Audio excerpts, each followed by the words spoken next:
Brenda Butler and Dot Street. Can we have a round of applause for all of them?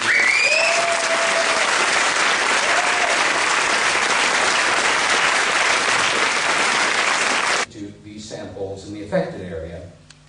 Yes, that's all. I didn't want to do this. Listen, I didn't imagine 30 years ago that we'd be, two people would be interested in this, let alone all you people on a bank holiday weekend. I live in this country. My son's a Scouser, and I do it all again.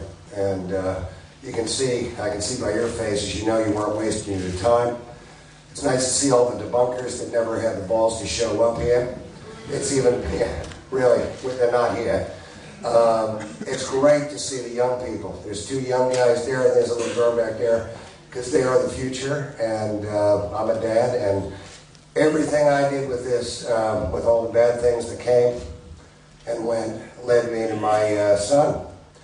And, this might be a good thing I did all those years ago, or a bad thing, but I'm a damn good dad, and I'm real proud of that, and it all led me to him.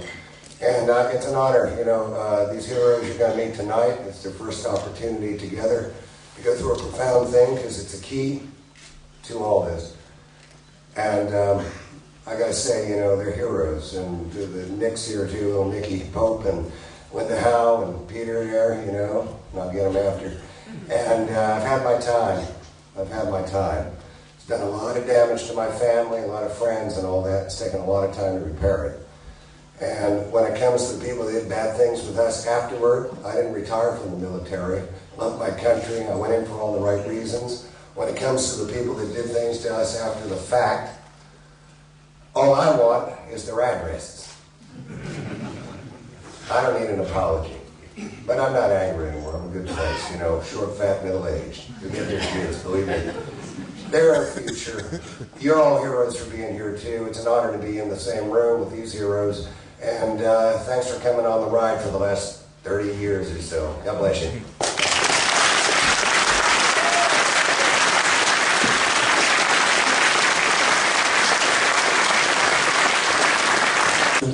To Linda Moulton Howe. Thank you very much.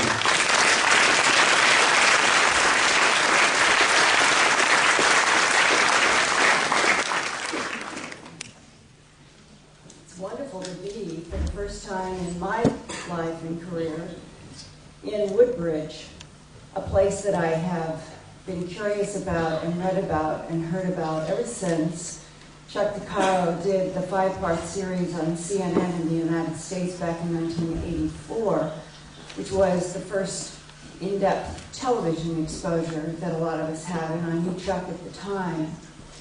And he told me that there was a rumor I was abducted twice at 3 a.m. on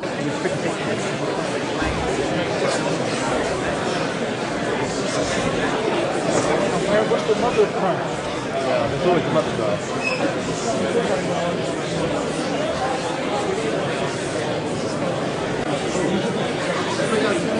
I can't.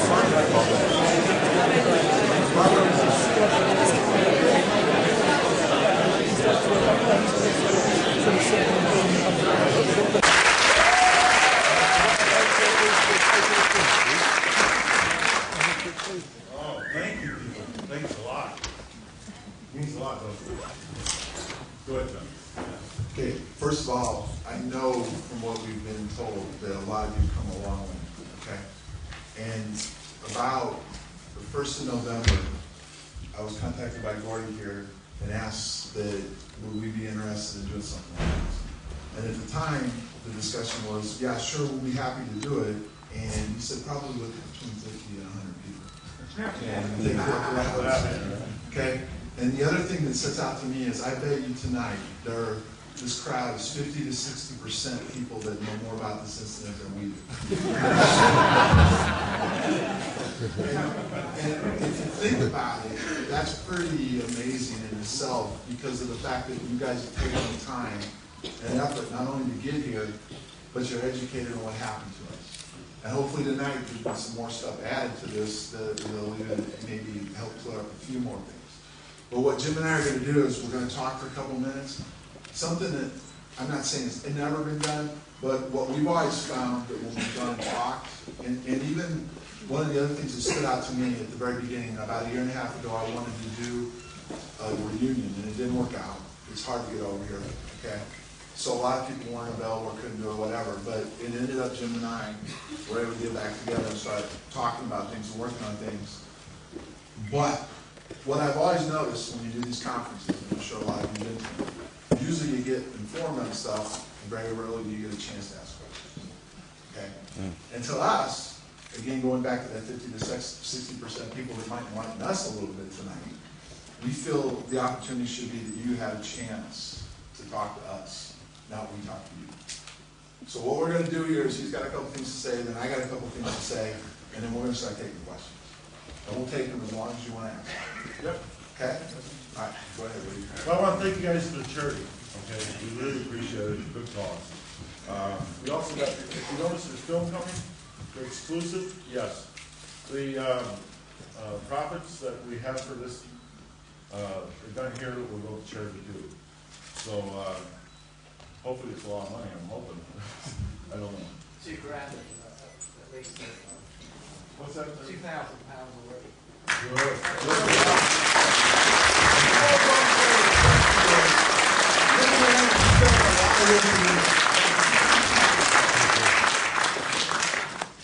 I'm going to tell you something that's son. Okay. This is an unknown fact. Everybody thinks like we talk all the time. And the night I talked to him 30 years ago, and when do you leave? June? Following June? July. We only started talking 9 months ago.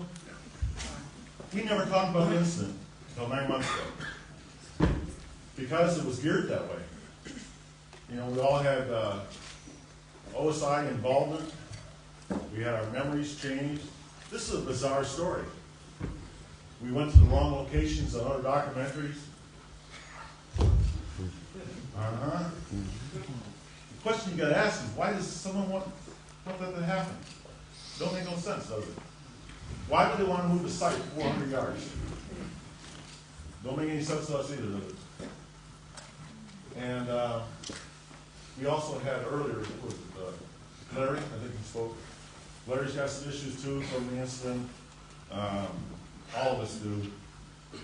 We're going to try to answer what we can. And I think you want to give us some information on the land use site? Go ahead, John. Okay, first of all, I don't know how many of you have ever looked at my statement. One of the things with me is that this is the first time I've ever been back.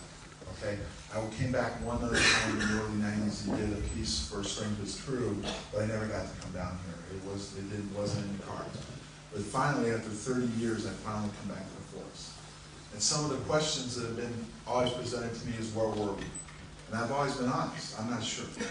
Because one of the things that we noticed when we went back out there and went over it for the next couple nights, if you look at some of the areas that they claim they think it is, it's really not physically possible to get where we went from here to here, especially based on our statements and where we were going. And one of the other interesting things is some of them have us way over here, but we came in over here. And one of the things that we did in training was, when we were following this, we went directly to the closest route to go in and follow it and kept going straight forward. We didn't zigzag all the way through the forest, go way over here, way over there, and everything else. And based on my statement, and going back out there, we've come to the conclusion we were definitely to the right of the farmer's house. There's a finger of land that I think Linda showed earlier that comes out there, which will explain how we got wet, and even how Colonel Hawk claims he got wet. And when I say claims, he said he's gotten wet. And there's a crickets in there. There's a stream of cricket marsh, a marsh, okay? So it would explain how we got wet. Okay, and even in my hypnosis, I kind of go around, how did we get wet? Well, there's an area right there that shows how we got wet. So the site itself was in the area to the right of the farmhouse, as best as we can determine. Okay? The next thing is as you can see with the hypnosis, it's been out for a few months, but it's never been out. You know, it's not been out that long, and I don't know if it's ever been shown over here. But I think if you look at the way we're talking underneath it, and people can question whether it's legit or not as far as where we led or anything else. But in my case, I was just asked to talk about what happened and as it came out. So that in itself is hard to explain and it's hard to deal with as a person, because one of the things that's clear is I was out there twice. I was the only person that was out there on the first night, and I was out there on Colonel Hall's night, okay? And something strange happened to me both nights, okay? And we had said we're going to reveal some new evidence, okay? And here it comes, right? And it's going to be a big one. And it's strange how it has happened, but it's factual. It's there, and it happened in October. Through the fact that we were trying to do this and come over, and we wanted to come over here and do this and everything else, we got together in Phoenix. Okay? And on Thursday night, December 30th, it's going to air on the History Channel. Okay? And when Jim was sitting there, and you talk about a moment beside what happened was out there, he started talking about how he had a download. Okay? And that in itself, people go, well, okay, well, he remembers a download. But in his notebook, and he's going to answer a couple of questions about the 27th, and looking at his notebook, we understand why the 27th came up. But in his notebook, the day after, go ahead and tell you what he did. Yeah, through the magic of television, I have probably in that notebook, I don't know, 18 pages done, you know, from that night. 6 pages I wrote around the crap. That's the scribbled mess that you see because I was terrified. Okay, and I was terrified out there at that point in time. Those there have went public. Documentaries have been done on it. That's all they want. The documentary people have had it filmed. They've done their cameras on them. But all they have to do is go ahead and start looking back into it.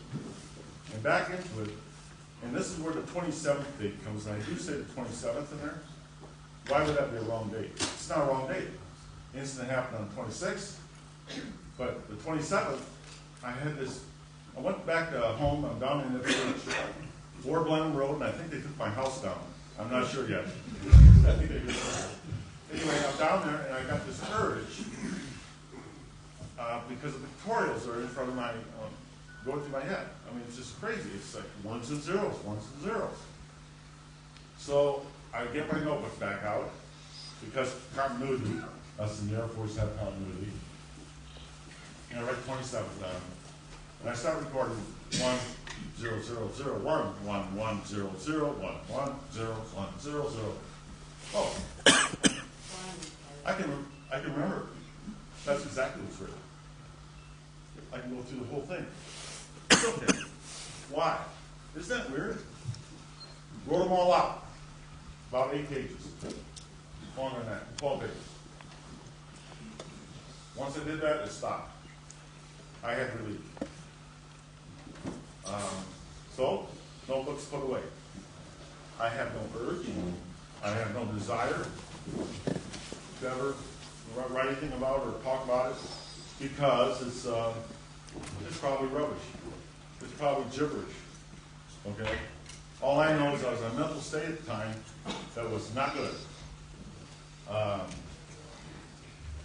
John and I were kept apart on purpose. It was done by the AFSI. We have this on the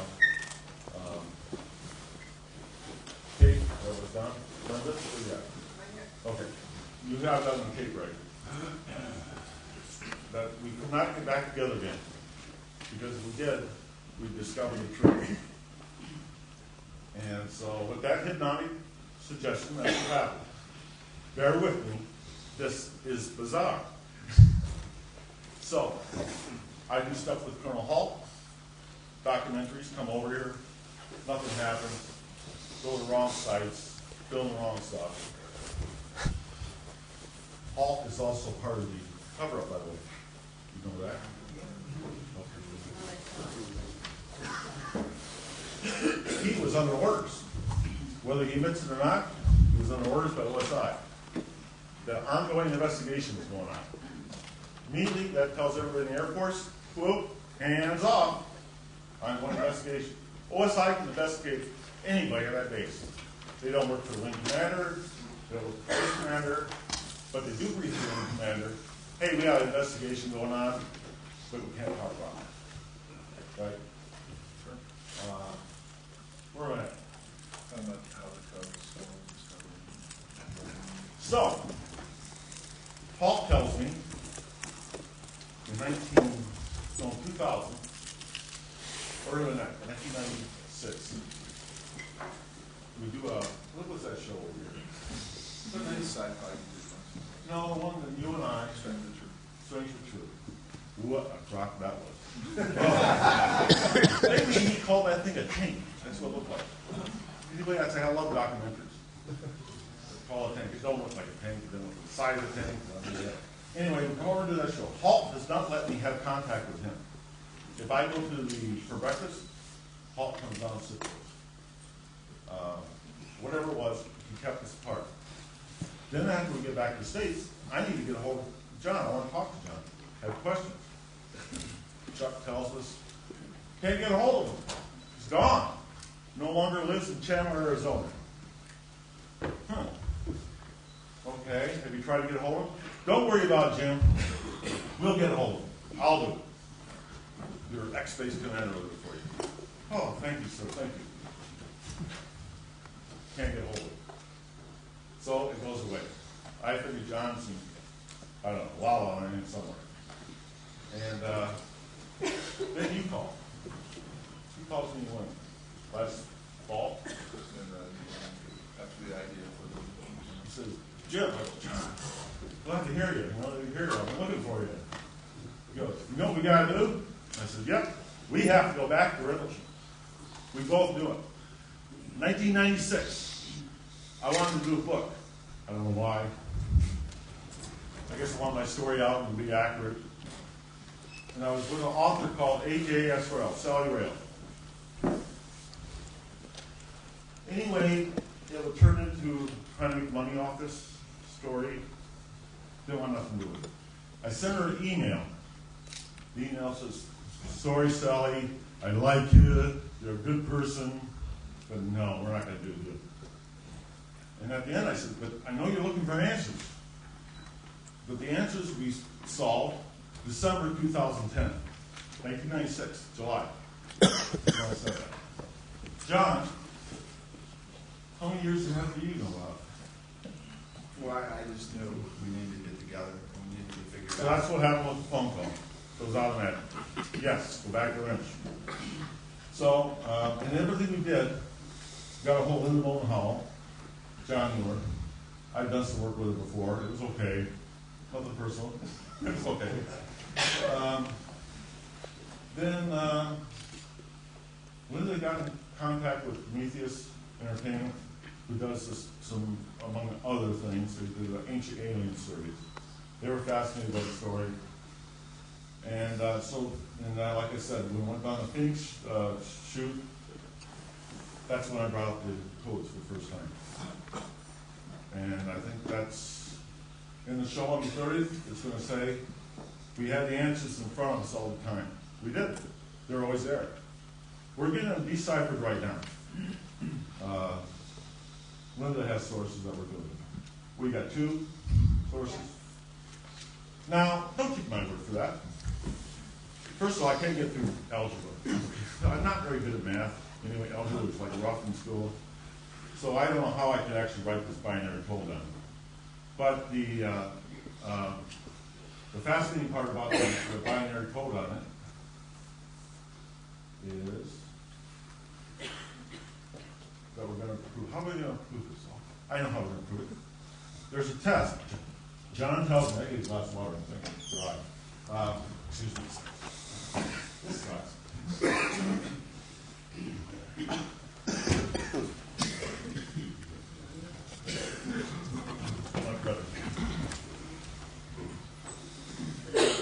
Anyway, John says there's a test. Don't take my word on it. This is about facts, okay? Don't take my word for it. It's all about facts. Anybody gets up in front of you, you better ask them. I want facts, buddy. I don't want you to just sit there and say this is the way it was. Those guys you got to watch out for. They're trying to make money off this, okay? They don't want the truth. One of the things we're going to do is we're going to test the paper. That paper should say 1980. The ink should say 1980. So this was written right after the incident in 1980. John? Anyway, okay, basically for me, when we were sitting there in Phoenix that day, and we got together, and I knew we needed to get together, and I knew we needed to come over here. Now there's a set of codes, okay? And I don't know how many people understand what they mean, because I totally don't myself still to this day, but I did do some checking, and it is factual, there are binding codes. I can't give you exact details how they're downloaded or what they mean and everything else, but there is a message. It didn't just come back with the numbers, but there is a message to the binding code. And the thing about it is, it'll come out on what it is on the 30th, but the point being is it's clearly gone to a different level because of the fact that something was downloaded. And for him to be able to write these numbers out and they mean something, to me is unbelievable. And for me to sit there and look at it and get told that that's what they mean and they've been analyzed is unbelievable. So do you want me to go and say, it's alien again? No, I can't do that. I never have. But what I can tell you is this, and that's why we wanted to go out to the gate tonight for those who wanted to go out there. We came on duty. We were doing our job. Okay? We saw something strange. Okay? It didn't add up. And I've been there almost 2 years. Okay? It affected the guy that was with me. He didn't even want to go out there to figure out what it was. We went out to see what it was. There was some kind of static electricity in there right at the end of the road. Okay? The lights were weird in the forest. And that's where I want to go to the lighthouse right now. Probably a lot of you already been out there, but you'll take a look. The lighthouse doesn't come into play at the gate. It doesn't come into play at the end of the road. It doesn't come into play in the first part of the forest. Okay? So whatever we were seeing at that point wasn't the lighthouse. Okay? So for the people that want to argue that point, okay, when you get way on that field, you can see a blinking light. But there was no lighthouse at the beginning all the way through. Okay? The meteor story, I can't dispute whether or not a meteor went down. But a meteor goes down. It's been reported it didn't crash in this area. It was just flashed across the sky. So therefore, whatever was in the forest obviously wasn't the meteor. Okay? There was definitely a static charge there. Okay? A lot of people have come up to me and told me over the years there's some kind of energy put out there anyway. Okay? But there was definitely a static charge. It's hard to really figure totally out because you're going at night. We're telling everybody to understand. If you go out there at night, you'll understand. When we went out there, we didn't know exactly where it was. And I can't tell you to this day exactly in the forest where it was, but I can tell you it was to the right of this, and it was in here, and it moved back here, and it went across the field. And based on my statement and what I felt and remembered going back out there, it happened down there, I feel to the right of the farmer's house. And we had some kind of contact in the forest. We had some kind of contact out in the field, okay? And from statements that have been made to me over the years on what Jim remembers, and he's going to talk a little bit about what he remembers and what's hypnosis, but there was something that happened, okay? And then from there, we went farther back. So all I'm saying is it wasn't a lighthouse. It wasn't a helicopter. It wasn't an Apollo capsule coming down from the helicopter. It appears to be something, and I say appear because the initial report's going to come out on what was the initial codes, and the rest of them are being looked at. But it appears to be he has some kind of download. Okay? Now, I'm not an expert, and I can't tell you how it was downloaded, why it was downloaded, and who downloaded it. But there's something there that shows certain things that are hard to deal with. Okay? And the fact that if you look at where we feel the site was, it pushed more to the right, which pushes out towards Capitol Green. Okay? And that's where some of the other stories come out, that some other stuff happened out there. So it's clear that a lot of this, or the stuff took place to the right of the farmhouse. Now, I got a question for you before you start asking this question and go a little farther. How many of you been out in that field at night? Okay. A lot. Okay. How many of you been out in the field? Where have you gone? Have you been to the left of the farmer's house or to the right of the farmer's house? Everywhere, okay. Okay, have you ever noticed, everybody remember how Colonel Hall says the house glows? It glowed red? Remember how he made that statement? It still glows today. But it's not from the craft. It's not from an alien encounter, but it's from the lights in the house. And when I went back out there 2 nights ago, the house looked exactly like it did when he described it, only at a certain point in the field. Which tells you again, we were to the right, we were down by that finger of trees, and something very strange happened out there. Okay? And I came back here to try to understand it. Okay? I went under hypnosis because I was told I went into something twice, which I don't remember. And I honestly don't. But under hypnosis, it says I did. Okay? His hypnosis opens up a lot of things that's there. And he wasn't led. Now, how it got there, I can't tell you. But what I can tell you is this, it's there. And that in itself is kind of strange, wouldn't you agree? I don't think we sat down and wrote a nursery rhyme or story out trying to figure things come out. We went under, and this stuff came out. Okay? And I understand people argue about hypnosis and say, well, you could have been misled or this could happen. I'm not going to sit here and argue with that because I'm not the expert on that either. But a lot of what came out was just what happened in the flow. So there's one or two answers to that one, basically. Either that's what really happened or somebody put that down. And who would have put that down? And why would it happen? So when I go into hypnosis, I'm sitting here thinking, well, this will help it clear it up. It didn't. Okay? When he introduced the code, or the codes, which I never knew about, I mean, my look on my face that night was probably the same as what it was when whatever it was in front of us. Then they have the codes initially looked at and verified by 2 or 3 sources that they all come up with some of the same individual stuff, but some of it will be revealed on Thursday night. It's kind of hard to deal with, and I'm going to be honest with you. And that's where some of the people now start talking about the human toll on Larry Warren, on Jim Peniston, on myself, on even Bastins and everybody else. And to be honest with you, most of us can't give you a straight answer of what it was, why it was here, what happened to us, but we know something happened to us.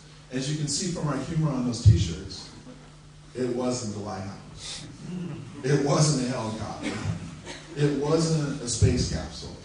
Could it have been military? I don't know. I mean, that's kind of for you to decide. You've got to think about, did we have that technology back then? Did we have that technology? Okay? Could have been alien? I don't know. How many of you saw Colonel Conrad's statement that was released unauthorized? He said to Dave Clark that it could have been E.T. He doesn't know. Okay? So the base commander has openly admitted he doesn't even know what happened to us.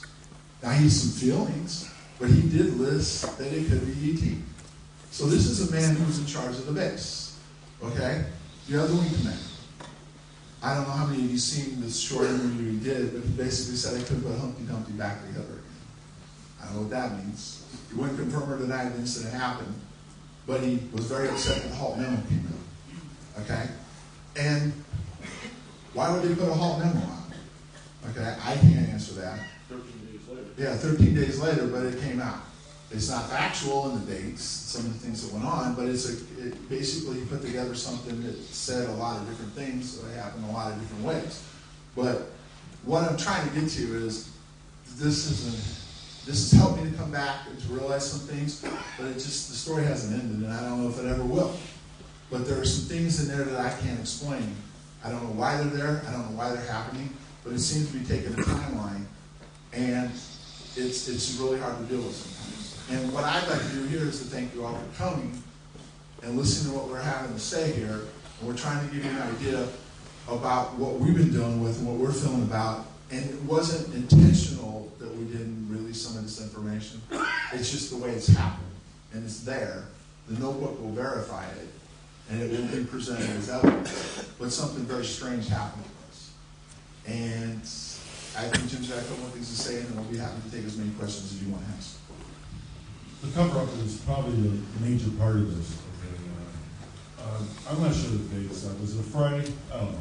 Tell what night was the first night? Friday? It started Thursday night. Thursday night. And then we had the incident with John again, and Halt and just the bunking efforts. And so Monday morning, I get a call before I go to work from Ipswich, because our early work. Report the OSI building. Don't tell anybody. I ride with John. I take him to work.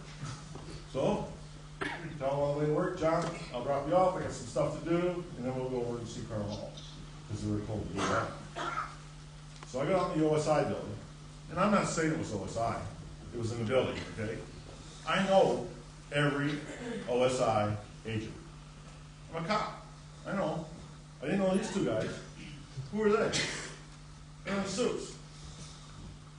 And they were nice guys. They wanted to buy me Cokes, they wanted to make sure my career was intact, and they wanted the truth. Write a statement. Don't hold anything out. Don't worry, we'll classify it. No problem. I was scared to death. I told them everything. Wrote everything out. 4 or 5 pages. Gave that to them. Still waiting down there.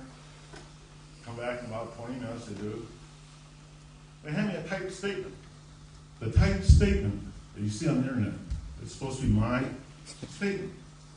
I don't, it isn't signed, it isn't dated, but it's been released as my statement. No, it's the OSI, or those 2 officers I was talking to, their cover story. It's generic. It's metallic craft, you got within 50 meters. Blah, blah, blah. The rest is history. I says, what am I supposed to do with this story? You're going to tell this to anybody who investigates it. Your command element, another investigation, security police, wherever it is. This is the story. Read it, remember it. Okay, that's an order. Investigation going on. So I go through all that, and I do my best job I can to remember that stupid thing, right? So I go pick up John, go down to Colonel Halt's office. He plays us that silly tape. I mean, I've heard it 100 times. Okay. Oh, so what does this mean, Colonel? Oh, it means that I believe you guys. Okay. We want you to do statements. Okay, so we do statements.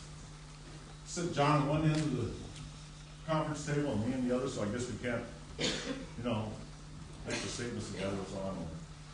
And so I write mine out, handwritten, dated it, signed it, did my drawings. John did the same thing. Airman Kabazak did the same thing. The statement's been released. It's my statement. It's not my statement. It's the one from OSI. It's the cover story. You guys have been reading the cover story for 30 years. Good job, right? What a cover up. Airman Kabazak. He wasn't too new. He was new to the flight. He's easy to work. He's an airman. Brand new. Here's your type statement on the form. Sign it. Well, they kind of read it. Sign it. You sign it. He's scared to death. The only thing they probably can have happen is something with John. Maybe John, under sodium pentothal, could have his memory changed, altered, or something. Thank God. We used that statement to find the actual language of it. If it wasn't for that, he was just an airman. Maybe that was it. Don't worry about it. They got the security supervisor. He's taken care of it. They got the deputy base commander. He's taken care of it. They got the shift commander. He's taken care of it. You guys see what happened out here? The truth is here. We're telling it to you. As hard as it is, this is the truth. No lies. I'm not selling a book. Not making a movie. This is the truth. John? All right. We'll take questions. Questions? If you want to step up one at a time. You guys speak up loud. I got scared still hearing loss. You come up and ask the question so everybody can hear it. So go ahead and make a cue here for everybody to like to ask the question. You guys want this on his mic? Excuse me. Can we put a brief hiatus on the Q&A session? Because the conference like this would not be complete without the British viewpoint. Non, il n'a pas dit Holt, c'était pas de Holt qui parlait. Non, c'est un He's a figure that I'm sure you're all very familiar with. He's our resident expert on all matters supernatural, particularly UFOs. And of course he was head of UFO inquiries at the NID so many years ago. But it's my final pleasure to introduce you Mr. Nick Pope. Thank you very much.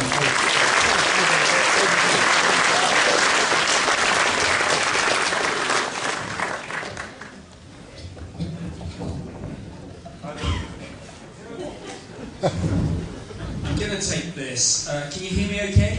Yeah. Okay, great. I'm not going to steal too much time because I know you've got loads of questions for the guys. But I think I'm going to be sitting on this panel too, so maybe if there's anything for me, throw it my way. I'm literally going to maybe just make a few observations based on my 21 years working for the Ministry of Defence, 3 years of which, as many of you may know, was spent on the UFO project, which was something I did from 1991 through to 1994. One thing that I have not said before, except to the guys, I think, on a radio show, but I wanted to kind of say it to you both in person. I did not even join the Ministry of Defence until 1985. So I certainly wasn't there at the time of the incident, though subsequently I undertook what police would call a cold case review of this. I'm going to say a couple of things about that in a minute. But even though I don't feel that I have done anything wrong here, I just sort of, as the nearest thing there is perhaps to an official spokesperson, I actually want to say sorry to you guys. You know, so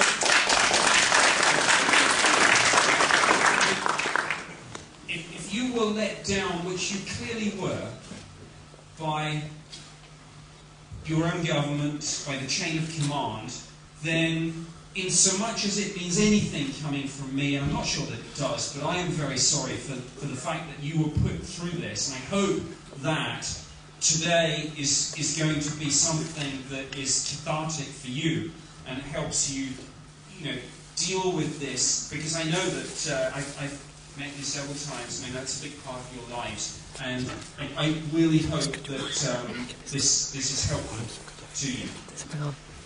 One thing that I would say about the Ministry of Defence's position on this, and it's a soundbite that I'm sure all of you are familiar with, the standard Ministry of Defence line on the Rendlesham Forest incident is actually the same as it is for the UFO phenomenon as a whole. It's this no defence significance quote. Well, let me tell you, that is a kind of standard knee-jerk reaction that we trotted out every single time any member of the public or media representative asked us about UFOs. UFOs, no defence significance, because what else could we say? And you know what? Most times, we were right. Because, of course, most times it did just turn out to be misidentifications of aircraft lights, weather balloons, etc. But on this occasion, absolutely take this to the bank. This event was of extreme defence significance. And I'll tell you why. I mean, it doesn't matter if you're a believer or a skeptic. It doesn't matter whether you think this was Russian or Martian. It doesn't matter if you think this was extraterrestrial, interdimensional, intertemporal.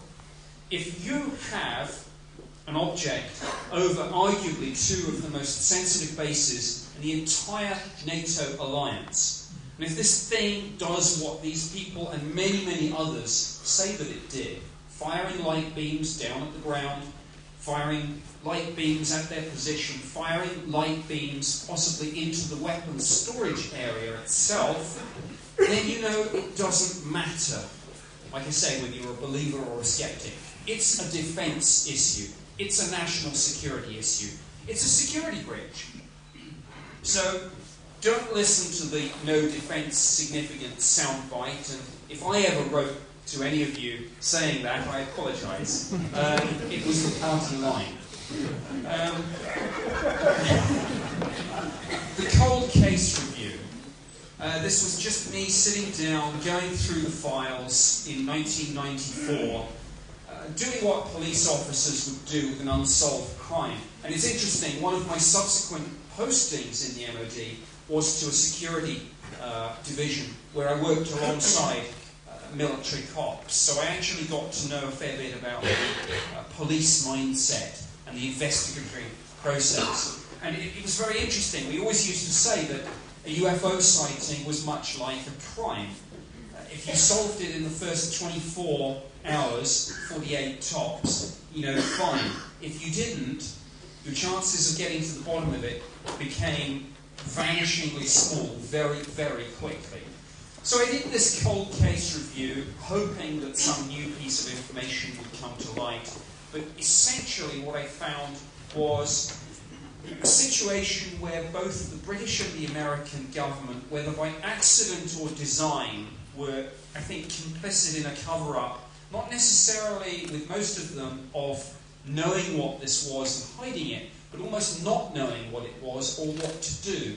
It was very clear to me, for example, that the British were saying, well, clearly this is something that the Americans dealt with, they investigated at the time, because they waited so long to report it, clearly they didn't think this was very important, they had matters well in hand. We also know that the Americans were saying pretty much the same thing. Well, it happened off base, and as General Baisley said, that makes, and this was taken to the weekly meeting of 3rd Air Force, and the General almost rubbed his hands with glee and said, it's a British issue because it happened off base. So you have this situation where arguably both the British and the Americans had jurisdiction, but each thought, or perhaps hoped, that the other had primacy.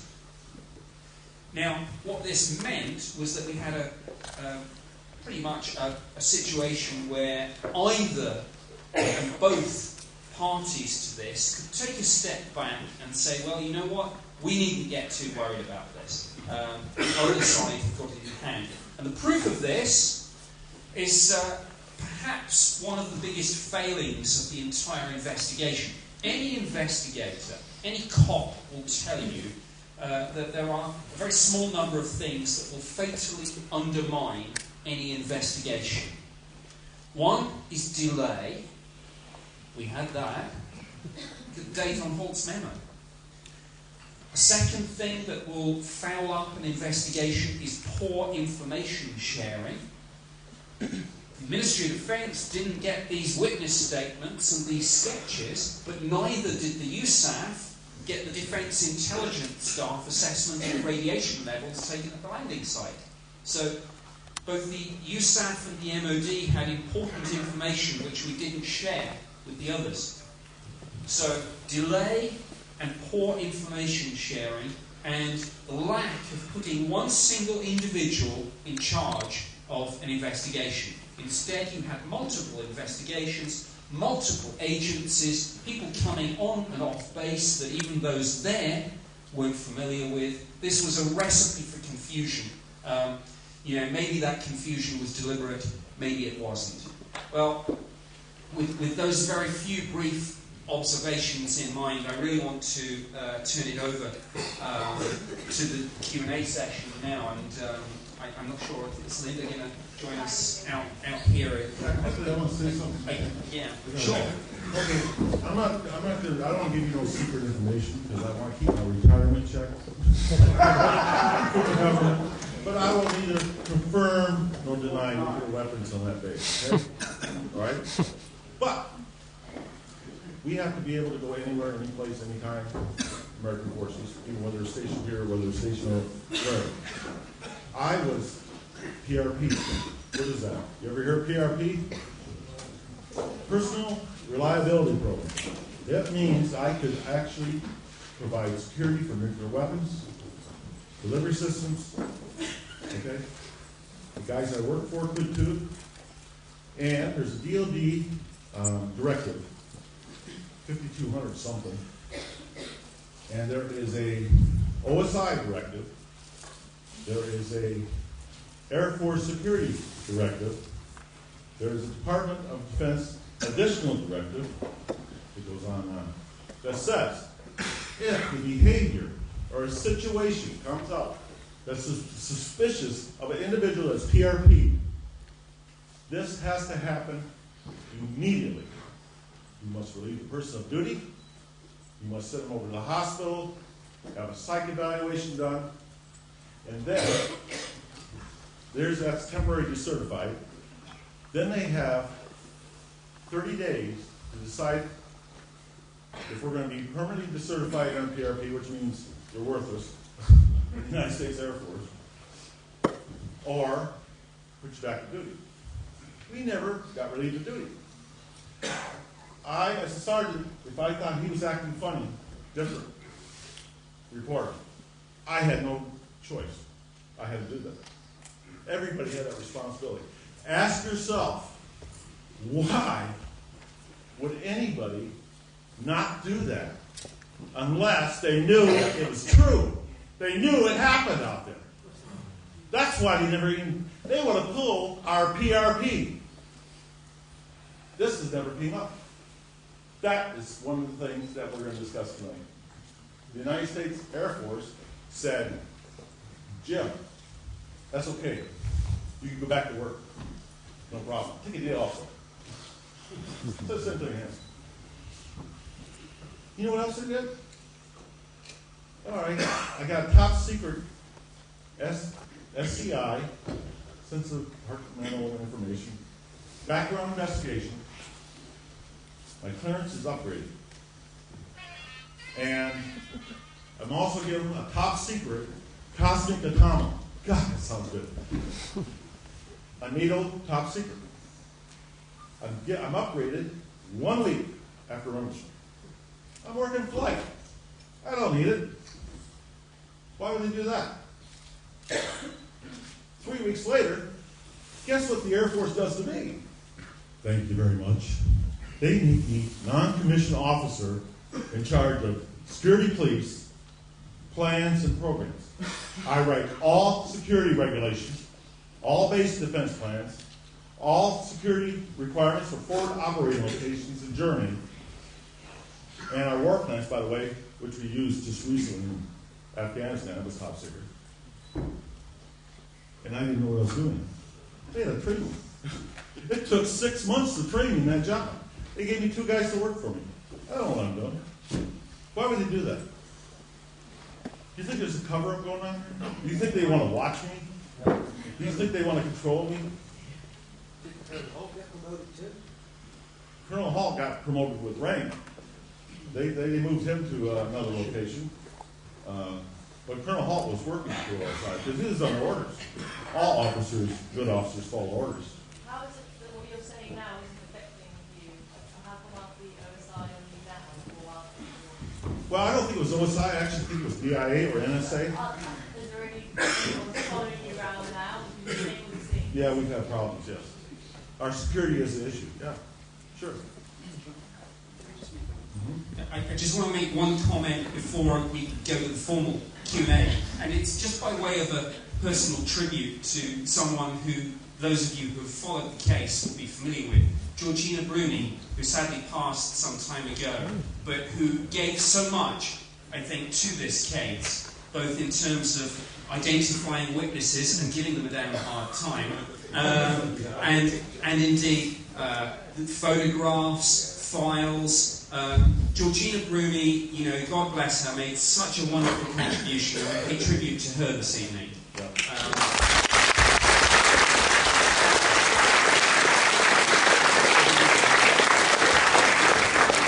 And I should just say, Charles Hall told me very recently, God, he said, being interviewed by Georgina was like being grilled by OSI.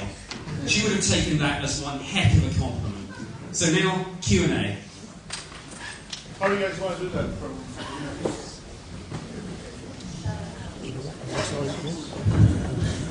How do you guys want to do it? Want on mic? Hello, Brenda? No, I didn't pick up a little thing.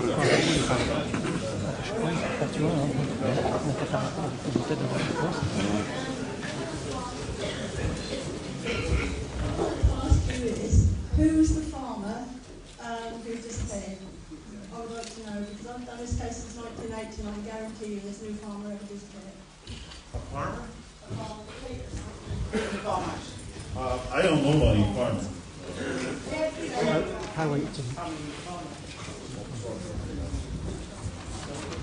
No, what I had said was, I have no idea who the farmer was or where they went, or what happened to them. And they're still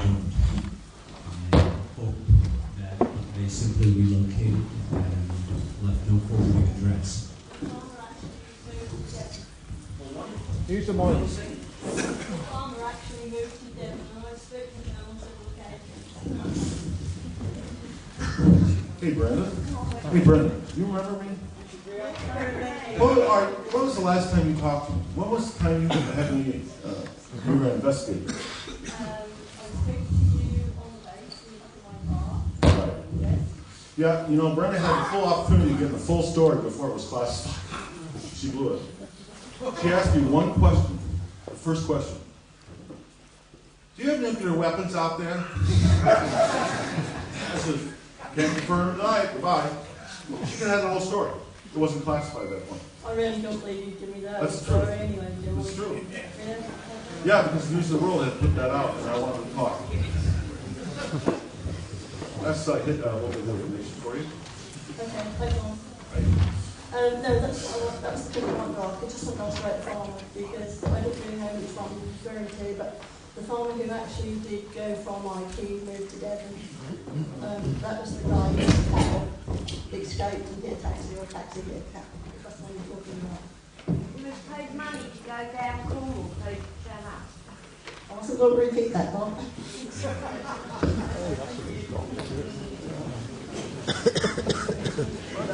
The other question, does Chuck Holt know that you know? Would you like me to start? Okay. Here's the thing, guys, okay? And when we walk out here tonight, and even the ones that go out into the forest tonight, you're going to get a view of what we were dealing with. But there'll probably be more questions now than there were before.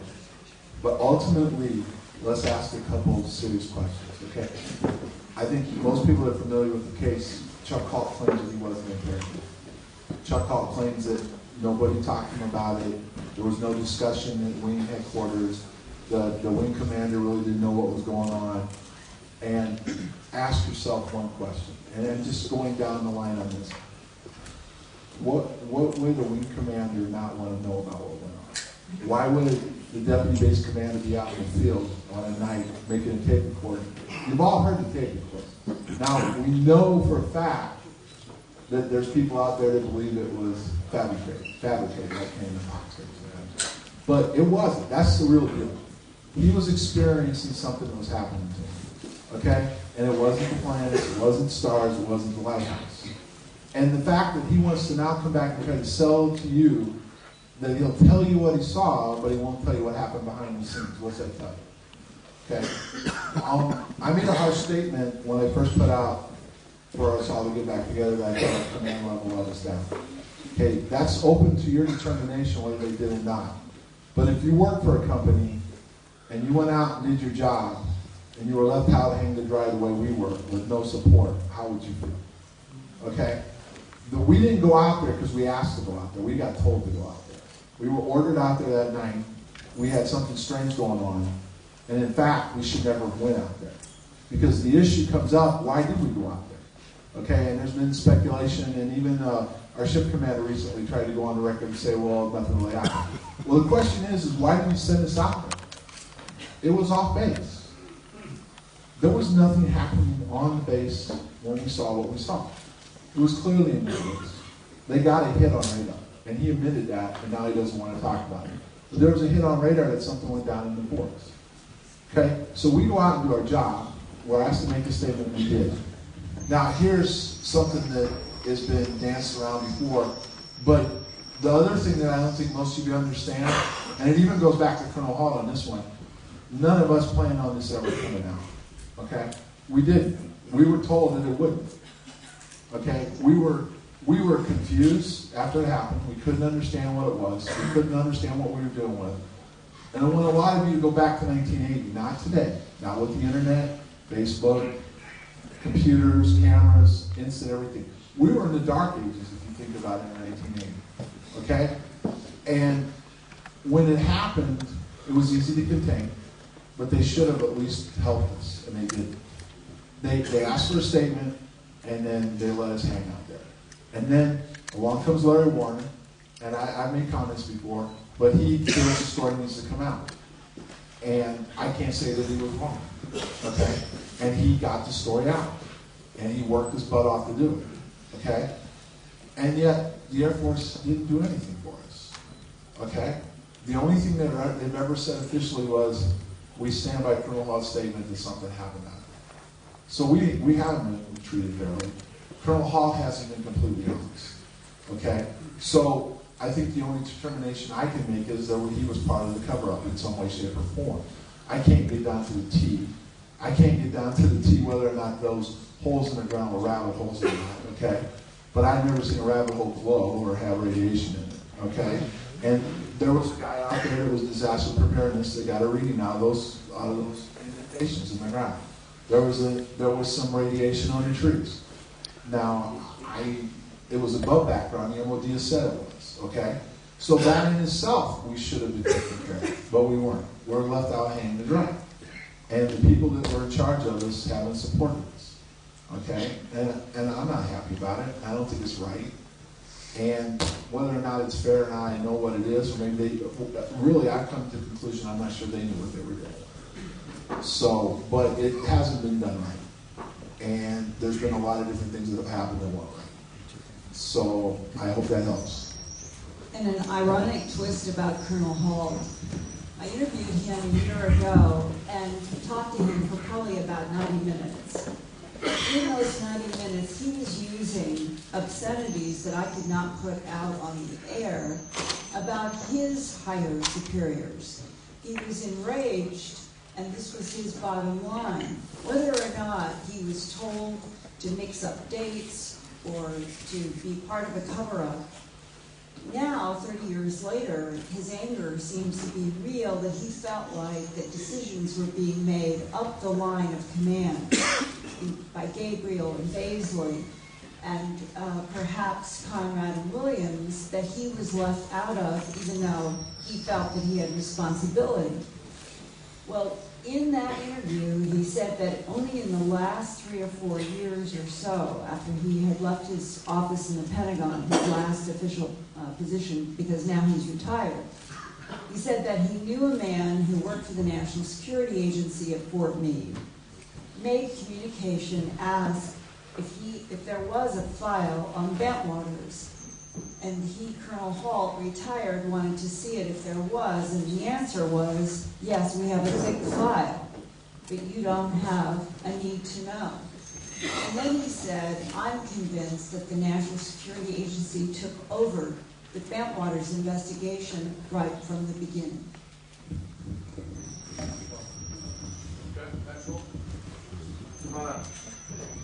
Colonel Hall told me and Larry when we met with him face to face, and we recorded an hour and 20-minute interview, 99% of which is reproduced and left at Eastgate, that one of his problems with Larry was Larry had claimed that the NSA was interested in him, that Larry's records were confiscated in the autumn of '81, even the most innocuous ones, and why would they be interested in an airman and not a colonel who had both been allegedly involved in this event? He told us that he had asked an associate at the Pentagon what was up on that, and he said, in all my years in the military, nobody has ever gotten back to me faster on the Pentagon, from the Pentagon, and they confirmed that, yes, they were interested in him, and his records were confiscated in the autumn of 1981, that they were not in the National Military Archives, they were in Fort Meade, Maryland, and that nobody had ever gotten back to him faster on anything again in all his years in the military. The NSA Can we, others put questions, please? Yeah. First of all, it's nice to see you all here, and everybody else. This is probably directed at Nick.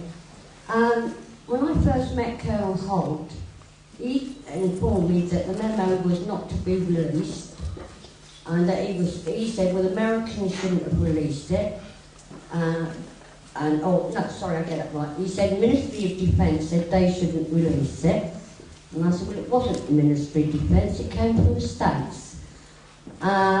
He then explained to me that Don Moreland was the one that told him to write it out and send it. Anyway, going ahead a few years, when Brenda and myself, I believe Jenny Randall, we went to Ministry of Defence, and we had to take with us. And they said, and the first thing they said, well, how did you get Chuck's tape? Now, considering that Colonel Holt has said that he'd never been there, never actually talked to the Ministry of Defence, why did they call him Chuck and not Colonel Charles Holt? Well, I don't know why they did that.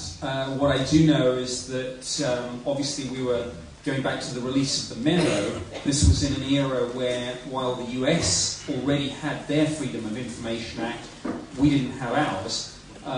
But I know, and I've spoken to Colonel Holt about this many times, as have others on this panel, Charles Holt's view about the release of the memo was, no, don't do that, it'll kill my career. He said, burn it.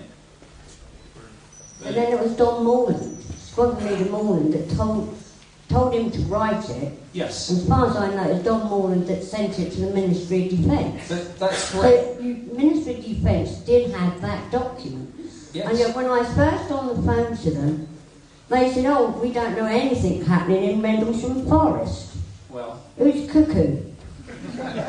Don't forget, I mean, the thing in the civil service culture, as in the military culture, people are posted every 2 or 3 years. So, you know, the person that you speak to is not necessarily the person that was dealing with something at the time.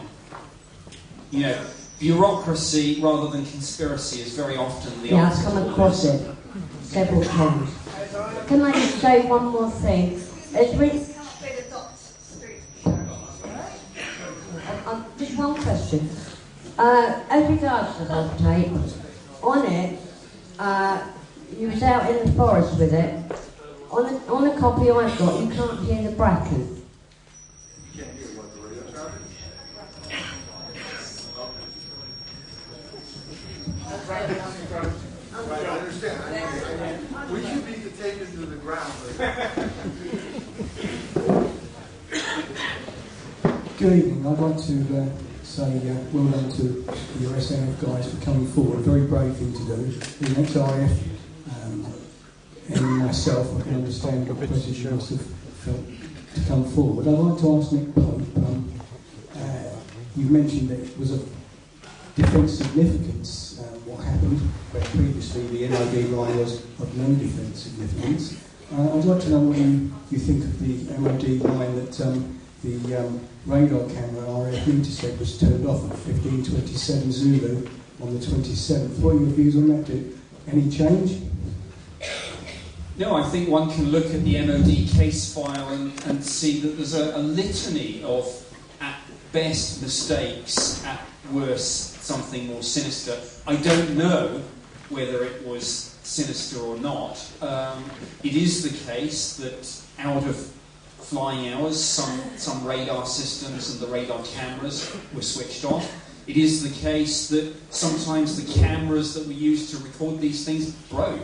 I mean, you know, it comes back to the fact, I don't know whether that was conspiracy or cock-up, as they say. I don't know. I take the view that it is definitely conspiracy. I was at RF Intercept at that time and know for a fact that RF Intercept had 2 primary radars, both of which had radar cameras. Members of the MOD came to RF Intercept, removed radar tapes and also bridge logs, and there was all the staff at RF Intercept were told, on no uncertain terms, not to repeat this, and it didn't happen. But I understand that there is a line the MOD has to take, but the fact is, the MOD did remove stuff from RF Intercept. Whether it backs up what happened in Rendlesham Forest, I don't know, but I do know the MOD lied through its teeth about RF Intercept, which incidentally is a sector operations centre at the time responsible for the air defence of the southern half of the United Kingdom, and would have been very, very interested in unidentified aircraft over Britain in the height of the Cold War, and tapes were removed. Thank you. I'm certainly not.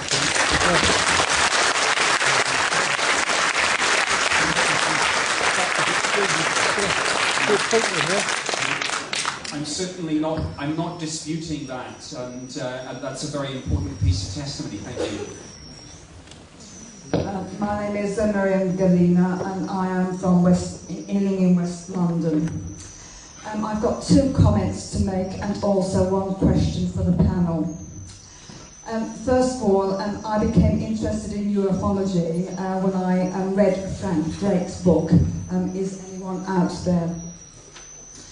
First of all, I would like to thank Larry Warren for his courage and his integrity to disclose what happened in December 1980.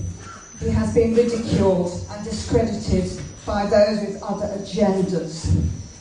To quote Larry, to take him out of the equation or to take him out of the picture, you still have a story, regardless of the skeptics and the debunkers.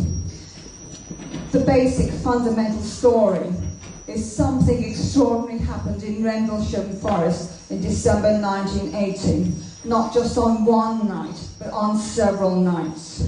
And Peter Robbins said in his presentation earlier this evening that Colonel Holt confirmed in an interview he did with him that this laser beam did disable the nuclear warheads contained in the weapons storage area at Bentwaters. Ladies and gentlemen, if some unknown craft can penetrate our air defences undetected by radar, that is of immense defence significance, as Nick Pope said earlier on. But it means we have no defence against these visitors wherever they come from. And an MOD should stop insulting our intelligence on this particular issue. Now the question I have for the panel is this. I would like to know what happened to the film that was taken of the event by the military at the time and which was flown out of the base to Germany. Now, if WikiLeaks could get their hands on that material, that would be worth knowing about, wouldn't it?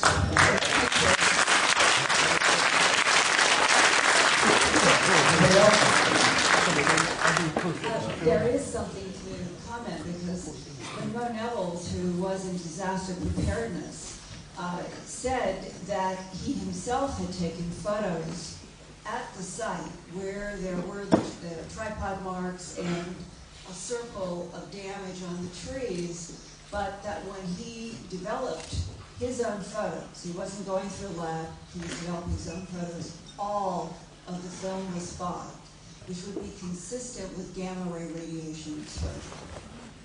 And I'd like to make one other statement about that. I don't believe, okay, I want to break this down so you understand where I'm coming from. I was out there both times, okay, there was a lot of people out there.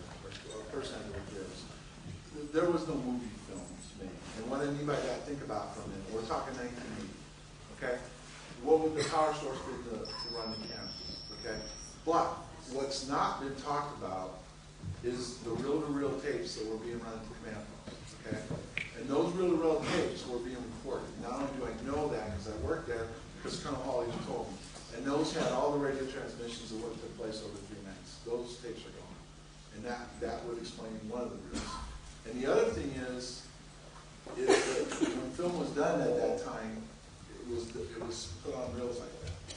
So there's no doubt, and I've talked to Captain Brown myself about it, there was stuff taken off the base immediately and sent over. But I don't really believe there was movie film taken of it, but there were pictures and the radio transmissions. And I've said all along, for the longest time, if you think the tape got your attention, you should have heard those radio transmissions that happened. It definitely wasn't the lighthouse, folks. One of the most important documents in the MOD case file is one that comes very close to being a criticism of the Americans, which, for those of you who are MOD and military will know is extremely rare. But it's the document that talks about General Gabriel, Commander-in-Chief of the United States Air Force in Europe, taking possession of the tape recorder and maybe other items. So the answer to the question, where did this go? Well, probably with General Gabriel to his headquarters at Ramstein, thence, I guess, back to the DOD, or the Pentagon, wherever, you know. So that's one thing. But look at that document, and you'll see that it is as near as I've ever seen a British government document coming to criticising the Americans for not telling us what was going on. Because it finishes up by saying, maybe we could see this material too. You can sense the sarcasm. Hello, John. I was just asking you about 1980, when you were in your guard hut at Eastgate, your luxurious guard hut, I mean, a very tiny little thing. Now, that was called Eastgate, and you used to do hourly checks to the back gate, which was on the north side of the base, wasn't it? No, the North Gate. It's on the. We used to do the shortcut. They do shortcuts across the flight line, and we used to give them the combination anybody wanted to cut across, or cut across the bent waters, right? You were doing hourly checks to the back gate, weren't you? From the East Gate. We would check the different gates, but Yeah. necessarily wasn't ours. No. I can't. It's 30 years ago. I can't remember. We had checklists. We had things we had to do. So I don't know if it was hour, 4 hours. Yeah. And that's what we were doing that night. We were down there checking these. Because Colonel Holt was saying that you would go to check on the back gate hourly, and you saw lights in the forest. We were checking Eastgate. Yeah. We were down and checking Eastgate. Yeah. I wasn't posted there to get I was in with my supervisor, and we were riding around, and he actually saw the strange lights before I did. Yeah. So that wasn't the East Gate, they saw the lights, it was the back gate. It was Eastgate. What was the back gate? Because that was the one. Now, I'm sure the back gate that Colonel Bolton mentioned about, because he used to go shortcut and he came across from the headquarters through the back gate down to Eastgate. Yeah. I'm just telling you, I was there, it was Eastgate. Yeah. What's the rest of your thoughts? Because Eastgate is not a high fence gate, is it? Isn't it a little? No, it's not. It wasn't at the time. It's different today, but it was half of what it was, yes. Yeah. And also, I hope that the people know that the landing site is nearer the base than what it previously was. And on the north side is the landing site. Georgina's book is actually on the north side of the base. And it's the place that I've actually got photographs of it. And it's still there. The site is still there, but the tree's been cut down. Okay, are you trying to say it was on the base itself, or was No, it's on the north side of the base, opposite East Gate. You look straight across the runway, look straight on the other side, there's a landing site there, and it matches Holt's tape as well. Half of it. Okay, because I'm trying to follow you. Okay, maybe It's straight, yeah, I got that. Just show me what you're talking about. Because the point is, you're saying it was off the runway. It's the other side of the road, over the other side of the perimeter fence, about 150 yards from the perimeter fence towards the north. Okay, tonight show me. Okay, because I'm not going to argue with you, because I was there, and that's not what I remember. Okay, well, you can show me. Okay, that's fine. Bring it, guys, then.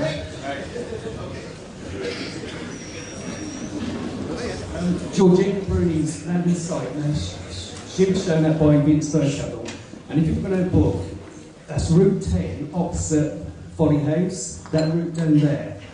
And just in the tree line, no, that was nowhere near your landing site. So that's not north, that's totally false. And bear in mind, Vince Burchell saw the site a week later or something, and he said, 6 weeks, was it? 6 weeks later, you know, and that makes you wonder then, don't it? What Vince said, or? Yeah, he showed Georgina Bruni the site, but that's nowhere near your one. I mean, I wasn't there, so. No, exactly.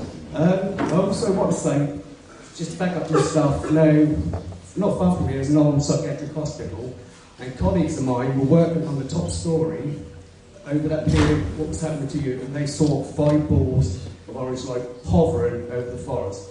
Not meteor shower or anything, they were hovering and they were moving away for some time. You know, they got bored looking at them, and they just thought, oh, something's going on at the base.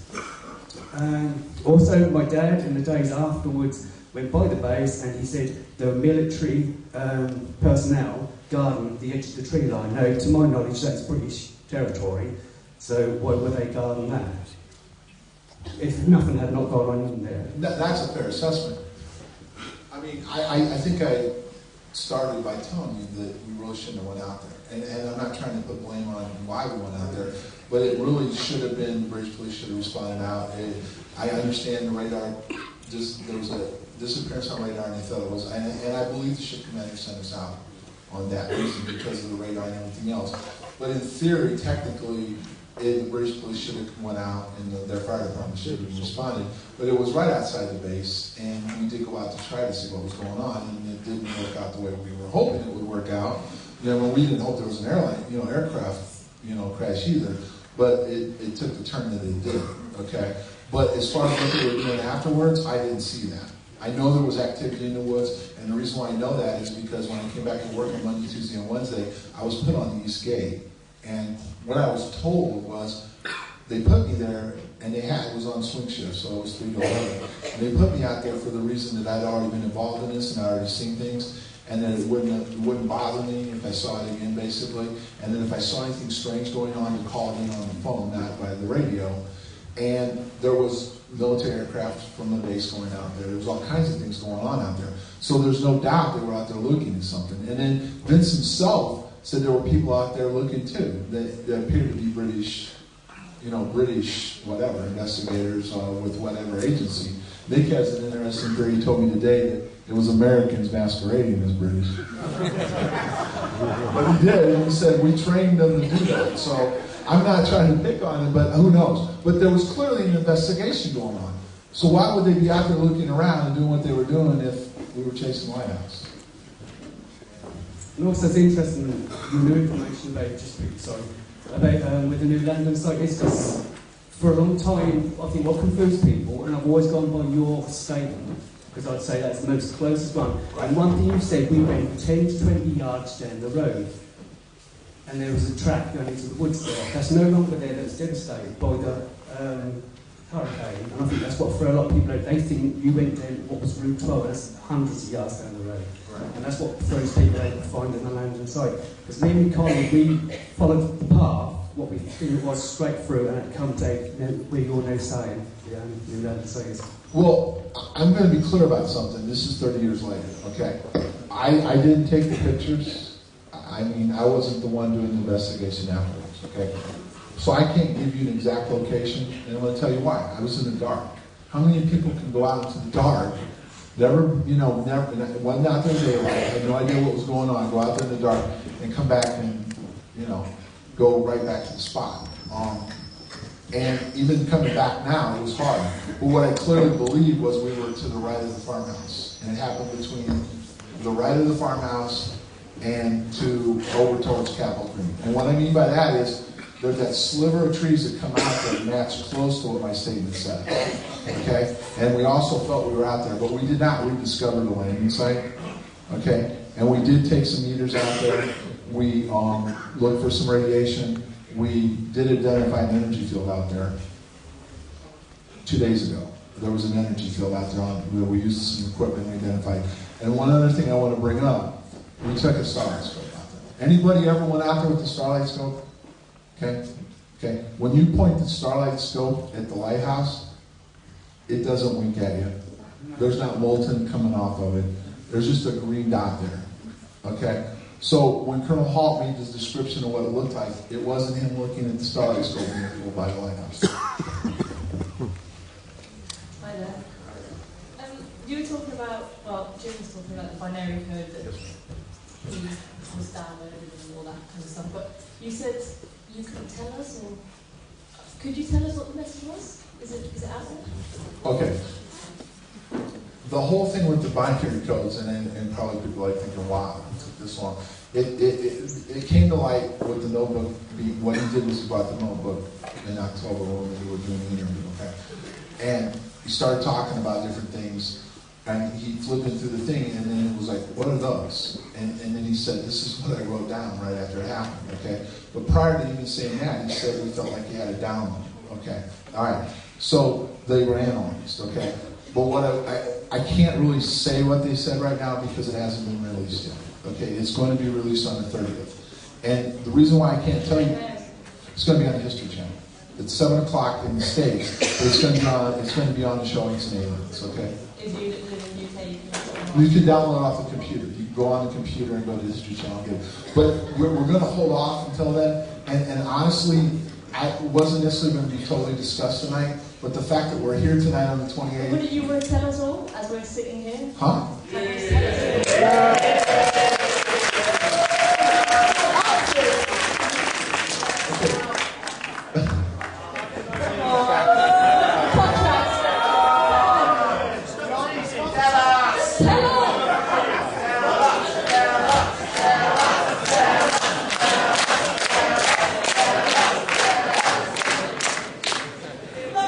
No more, unlock the doors, no more secrets, come on. The thing is, okay, I understand your curiosity, but the thing is we talked about this more in depth tonight than I actually felt comfortable with because it's going to come out. And they're going to want to know why on the 28th we didn't talk about it if it's going to be released on the 30th, okay? I'm sorry, it's going to come out. There's going to be... It's only 300.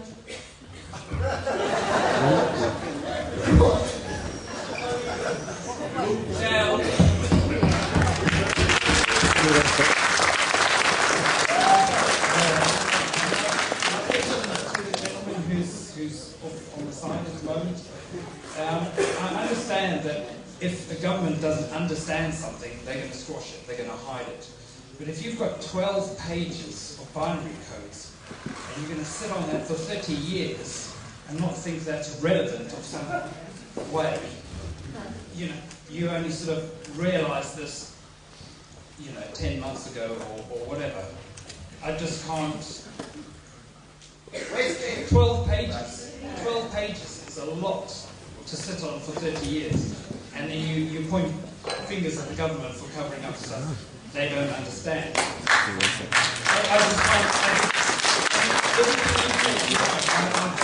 It's true. But then to come and say, 29 years later, you've got 12 pages of binary codes.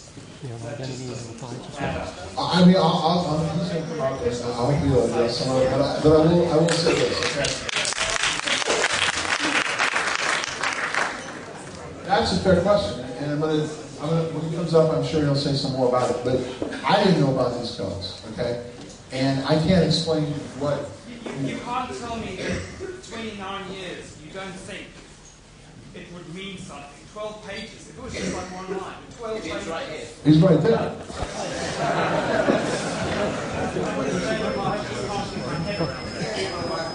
And you're saying you're only getting them to decipher now. My curiosity, I would have taken it to some university or something and got it decided way before now. What? Oh, 12 pages of download is a lot. Didn't mean nothing to me. Didn't mean nothing to me. So I just didn't think. Sorry, when you said that they looked at 5 pages or 8 pages of reports, put yourself in my if they head. had seen the binary code. Put yourself in my head on this one. You're out, you have contact with a craft unknown origin. Bright lights, a triangular craft appears. Think about this one. But surely, okay, afterwards, you've already seen the most awesome thing you could probably see. Bloody hell, this must mean something. No, actually, it was because of John. I don't think I would have done nothing with it. Honestly, it just wasn't important. Someone who doesn't know codes is why it's down 12 pages, which is not. I didn't even know it was binary code. Okay, Is it not honestly. important now? Huh? Is it not important now? Important now. Why is it important now? I just can't get my head around that. Can I ask a question? It's okay. You don't have to. I have a question for both the gentlemen there. Obviously, this experience you've had has opened you up spiritually. How has that changed you in your outlook of life? Knowing that there's some information that you have that's not from this time. No. Here's the thing, okay?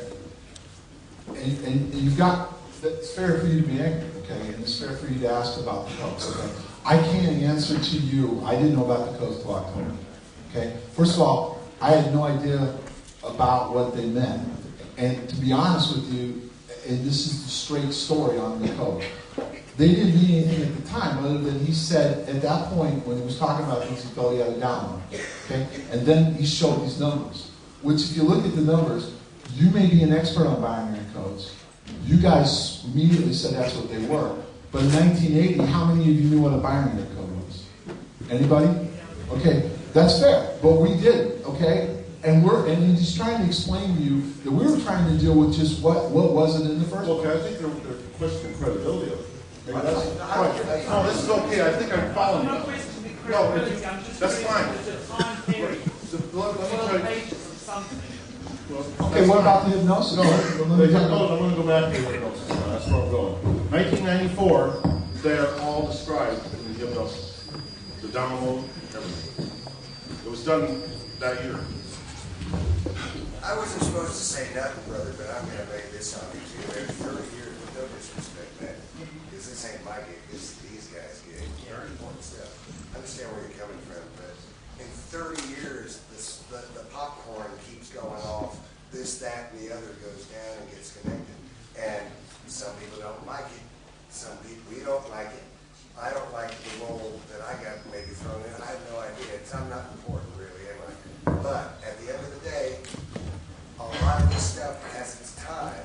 And you got to understand the times when all this was coming out. Man, you get tarred and feathered saying you saw a UFO, right?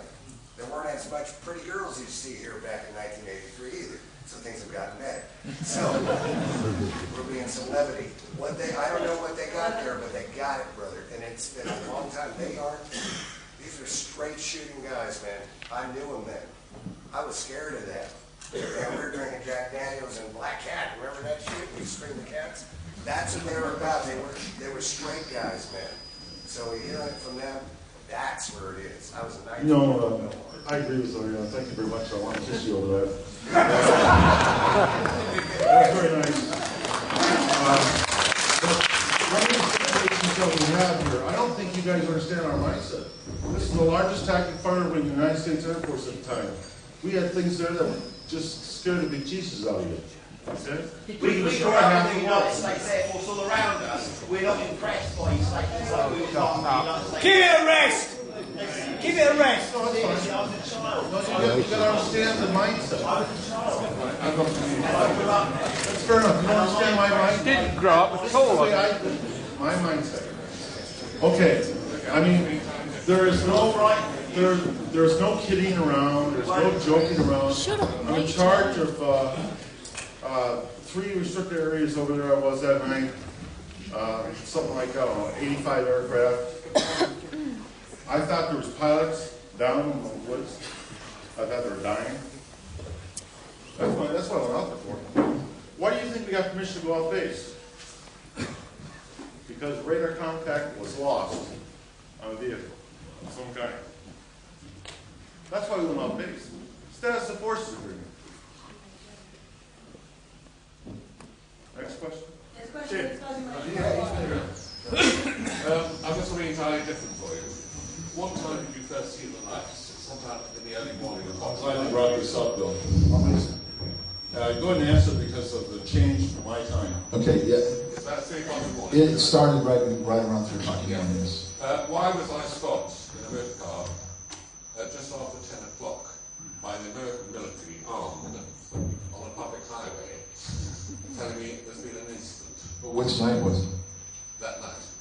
So Boxing Night's the 26th into the 27th, and we haven't covered there was activity that night.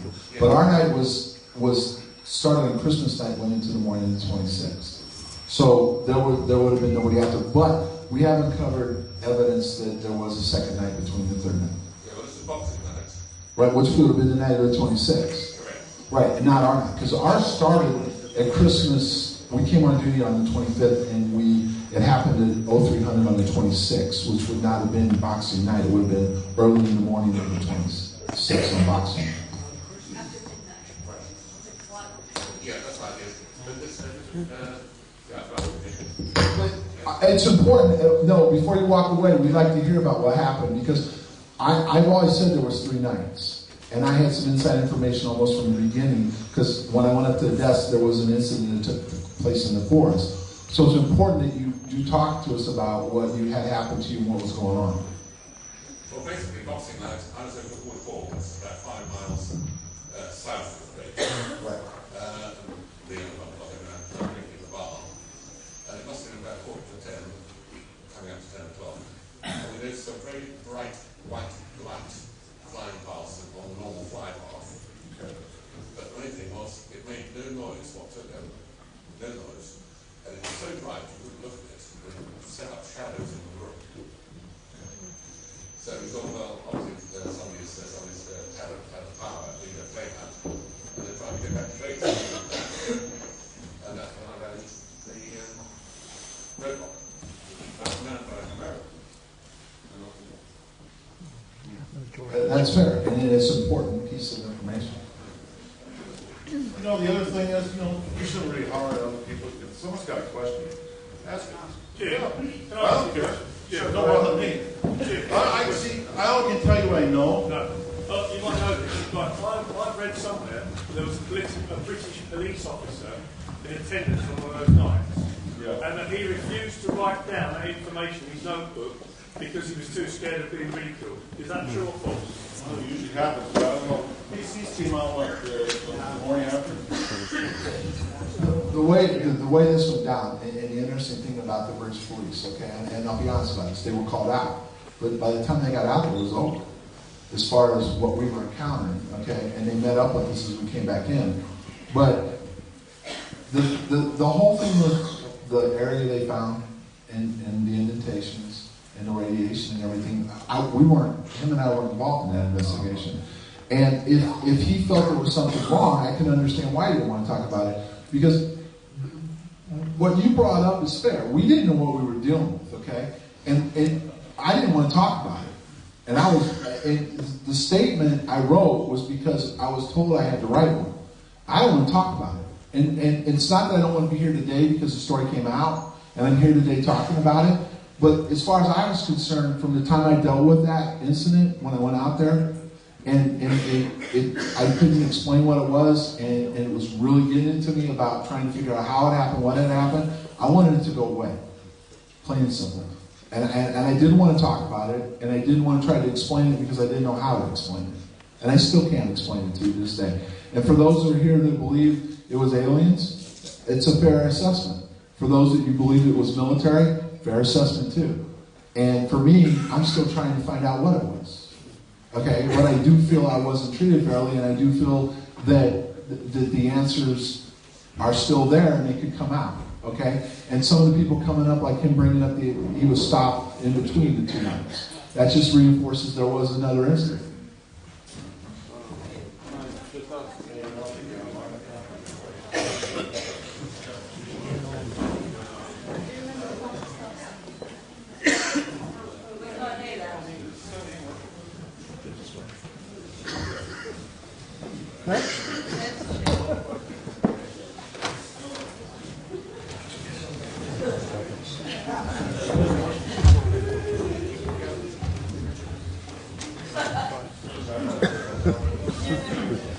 Hello? Okay. Do you remember the plaster cast that you had? Well, when Colonel Hart came over in 1996, I done an lecture him up in Manchester, and he had one of your plaster casts in a shopping bag, just a plastic shopping bag. He was just carrying it around town. And if they were that precious, and that, and they were what you actually took, what was he carrying it around in a plastic shopping bag? I don't know. I didn't know he was doing that. Well, Well, you're going to have to ask Colonel Hall. I gave you that for safeguarding. So I really have a problem with that. What year was that? Oh, we're going to call Chucky maybe up about that. No, I gave that to him. No, I got the other ones. I said, put away in storage so they don't get wet and stuff. Well, he had it or something. Can you tell us exactly when your investigators were first given this download binary code information?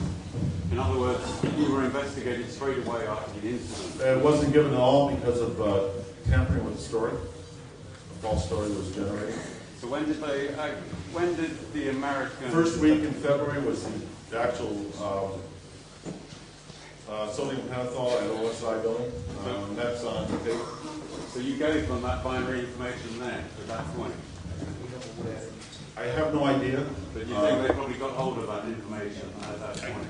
I don't know. I mean, they did give me wrong locations and other things. So they did see that book that you had written all that information in? No, they didn't know I had that book. Oh, so when did you actually reveal that book to OSI? Yeah. I'm telling you what, I got pulled in that Monday morning, scared to death. I said, no, I'm not going to tell them about that. I'm not going to tell them about plastic cast. They can do their own investigations. I'm so good at it. And then in February, first week of February, we got back down to OSI building and got the sodium pentothal. You know what? No way I'm going to give them anything. All they had to do was ask, probably, and I would have revealed it. You know, but no, I always kept notes. You know, as soon as that worked with me, I was like, Mr. Note Taker. Always kept notes. I mean, when do you think the NSA, for instance, actually got hold of this binary information? I'm not sure. They could have done it on with the sodium. See, I don't know. You can't remember. I don't know. That would be a likely spot, you know, because I remember the first doing the first statement. I was scared, but you know, I remember it quite clearly. But I think it would have to be done with the sodium pentothal. You know, I freely said, okay, that's a good idea. Sodium pentothal. You guys are not sure about all the facts. You don't know if I'm telling all the truth. Yeah, okay. I'm okay with that. They'll go ahead and just put this thing away because I'm thinking like he is. I want this to go away. You know, I don't want to have to deal with it. But did that answer your question? Or? Okay. I just got a couple of questions for Jim. They're not questions about extraterrestrials or time travel or conspiracy theories. It's very human questions, really. Like you said yourself, John, that you never volunteered for this to happen to you. It wasn't something you wanted necessarily. It just happened. Now, since that time, I guess you guys are no longer treated like normal people. Like just tonight, you can see some people treat you like rock stars. They want your autographs and pictures taken with you. Some people think you're weird and you're crazy and treat you very cynically. You're no longer normal people, if you like, after this happens. I've got two, well, you are normal people, but you're not treated like normal people anymore. The very fact you're up on stage. I want to know two things, really. How has it changed you, and do you ever wish it hadn't happened to you? Yes, I had a choice that a couple days before. Jim, do you want to work the Christmas schedule or do you want to work the New Year schedule? I spent 8 seconds maybe to make that decision. The worst decision I ever made in my life. Oh, I'll work Christmas. That changed my life. It's a life-changing event for sure, especially when everything stops and you can't talk about it. You have other people in the Air Force at different assignments coming up to you saying, hey, weren't you the person at Denmark? Nope. Nope, can't talk about it, don't even want to touch it. Classified. Yeah, I got that. Do we like the limelight? Absolutely not. This is not about us. This is not about us. This is about a story, a situation that happened on your soil that you should be very, very concerned about.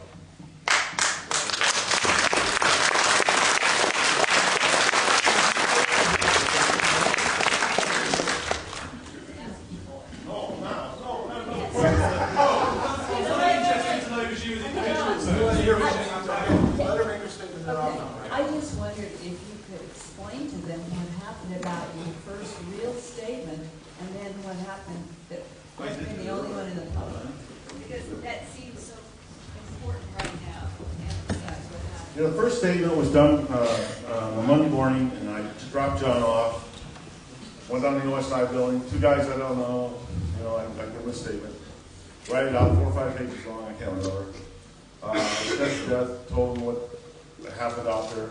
That included, hey, going back to the other question, that statement included about the information transfer. Thank you.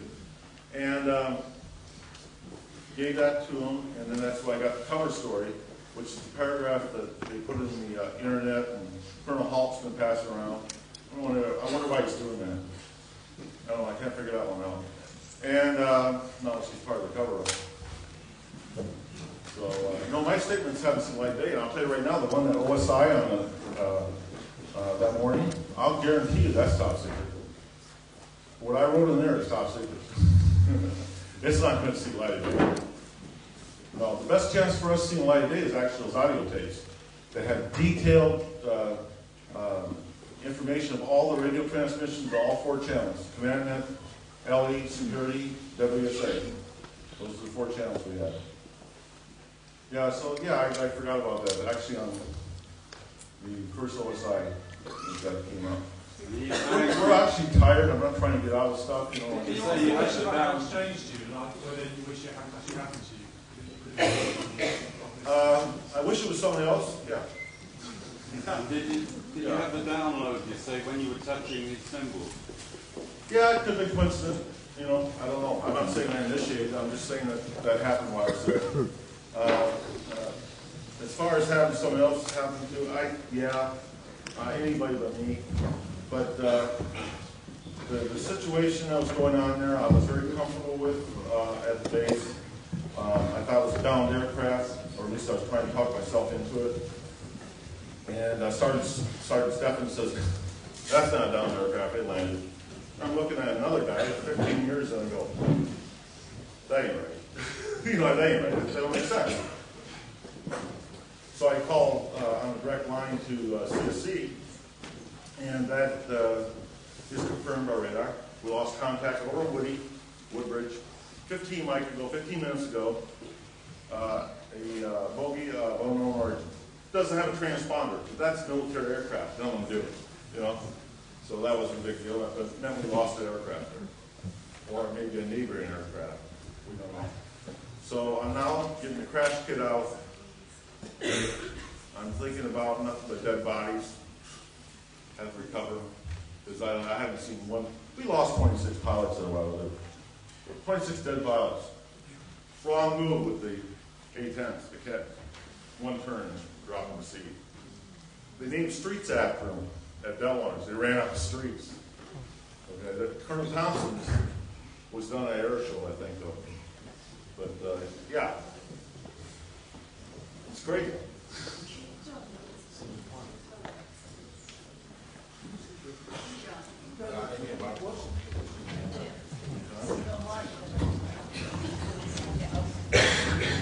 Okay. If it happened again, I'd go back out there because that's my job. Okay. If I knew what was going to happen, I'd still have to go back out there because that was my job that night. Okay. If I could trade places with you, I'd be happy for you to go out there for me. Okay. This didn't just affect Jim and I; it affected a lot of people, and it tore a lot of people apart, and it still bugs us to this day. And there's a lot of anger involved in this, okay? Not just from us, from other people, okay? And there's a lot of people out there that are not sure what happened to us, and a lot of people don't even like what we're telling them. So, I'd go back out there if I was on duty and it was my job. I'd go back out there even if I was on duty and it was my job and I knew that's what was going to happen. But if I could trade places with somebody, you bet I would.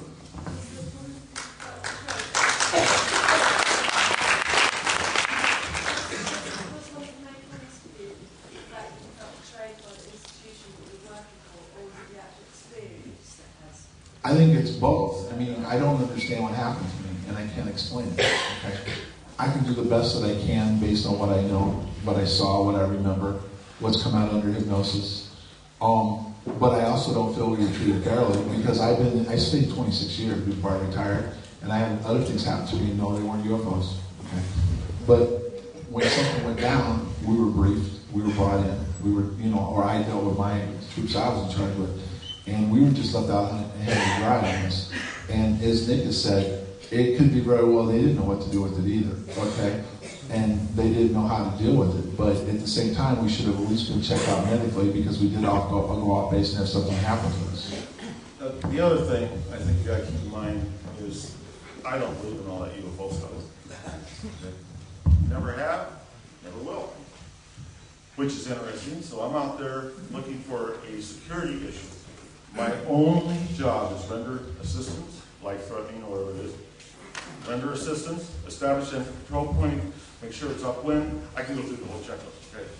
I know exactly what I gotta do. I'm gonna do it. That's what I was gonna do. But, the only second part of my job was when I determined it was a possible security threat to the installation, which I did, and I would tell them, but hope you hand report, that's what we call it, possible security situation. At that point in time when I did that, my whole focus was on one thing, which I was trained on. He was trained on too. Kabanzak was trained on too. Report exactly what you see. Exactly what you see. Our job is not to determine what it is other than a security threat. I canceled the security threat 5 minutes into it. It was benign. It wasn't doing nothing. The people that had to make a decision went back to Central Security Bureau. That's not my job. My job is to report what I see. That's what I do. Report everything you see. Let them figure it out. That's not my job. I don't get paid to do that. Nothing more. There's nothing more to it.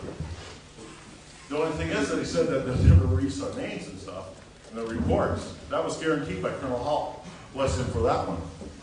He did a good job in it. Yeah, I'm angry at him. Don't believe colonels. Yes.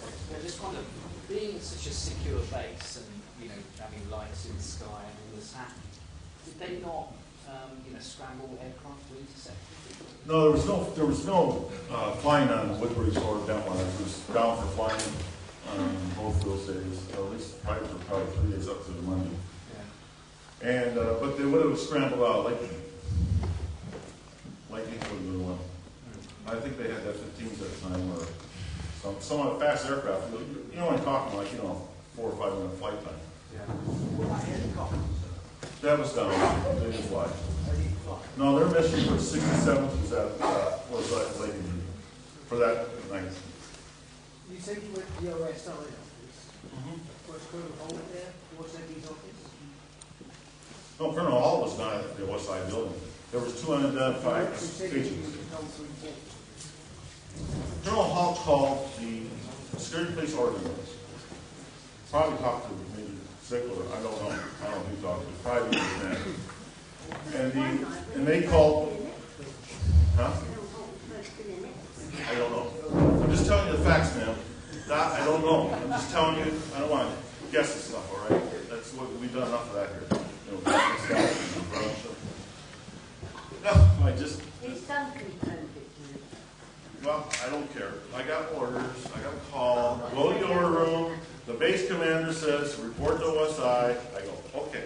I don't care where Colonel Hall is. I do my duty. I do my job. Did he want to know if he was there, or was he in it? He wasn't in the OSI building. I don't know. I can't, tell you anything else where his location was. I have no idea. I didn't care. I believe he was on his own. Who? Oh, no, he was on orders from another agency. That's true. Excuse me, can we just, we do have a queue here of questions, please, if you don't mind.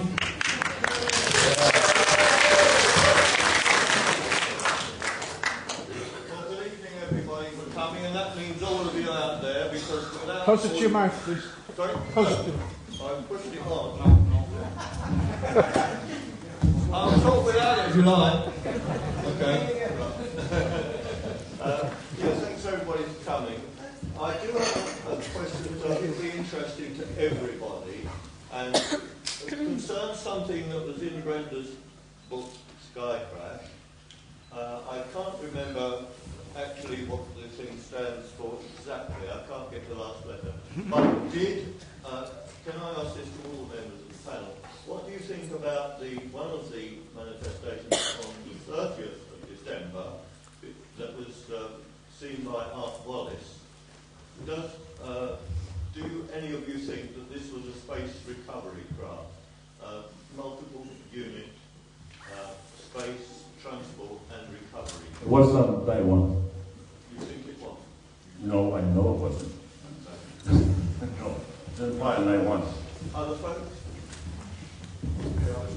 anything from it? From the rest of the panel? First, Art Wallace was a pseudonym that was assigned I never to used, Larry by the way. And to the best of my knowledge, and I think the best of Larry's, this information at best can't be substantiated. It's completely theoretical. And other than that, I really can't comment. I mean, the page here shows something that could be foreshortened. The picture without too much glare in it. Refer page 96.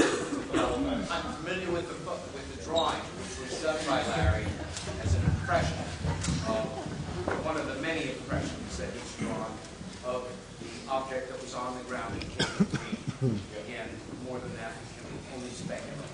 Because the tiles and the light that would be involved in that would be just about right for being basic colour. That's all. It's just an interesting point that I've been wondering over the years. Thank you.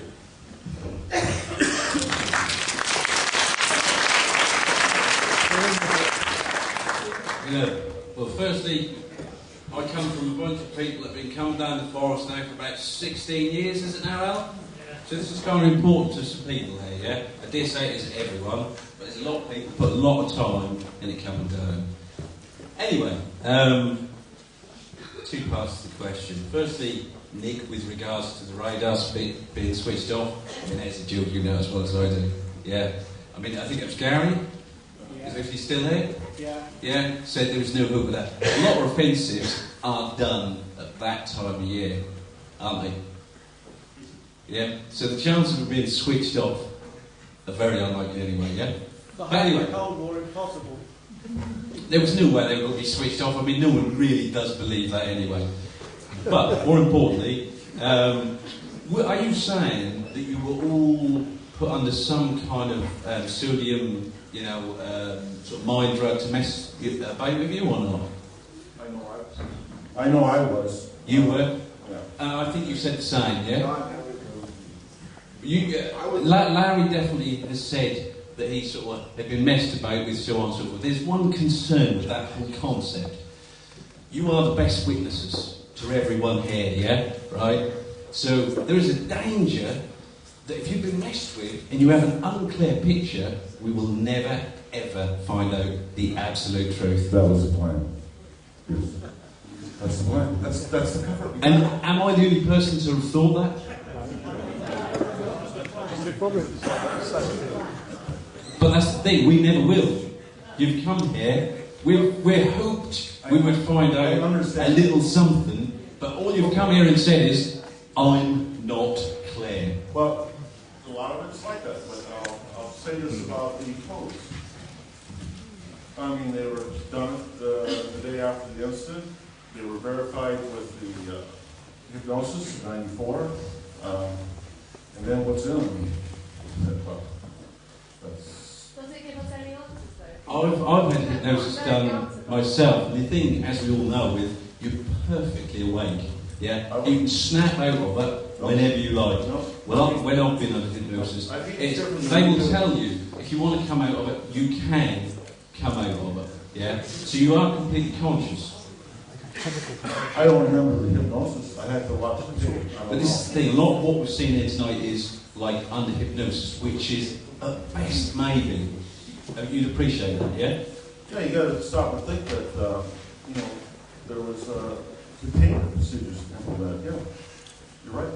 Yeah. That's So the overall concept is no one will ever find out.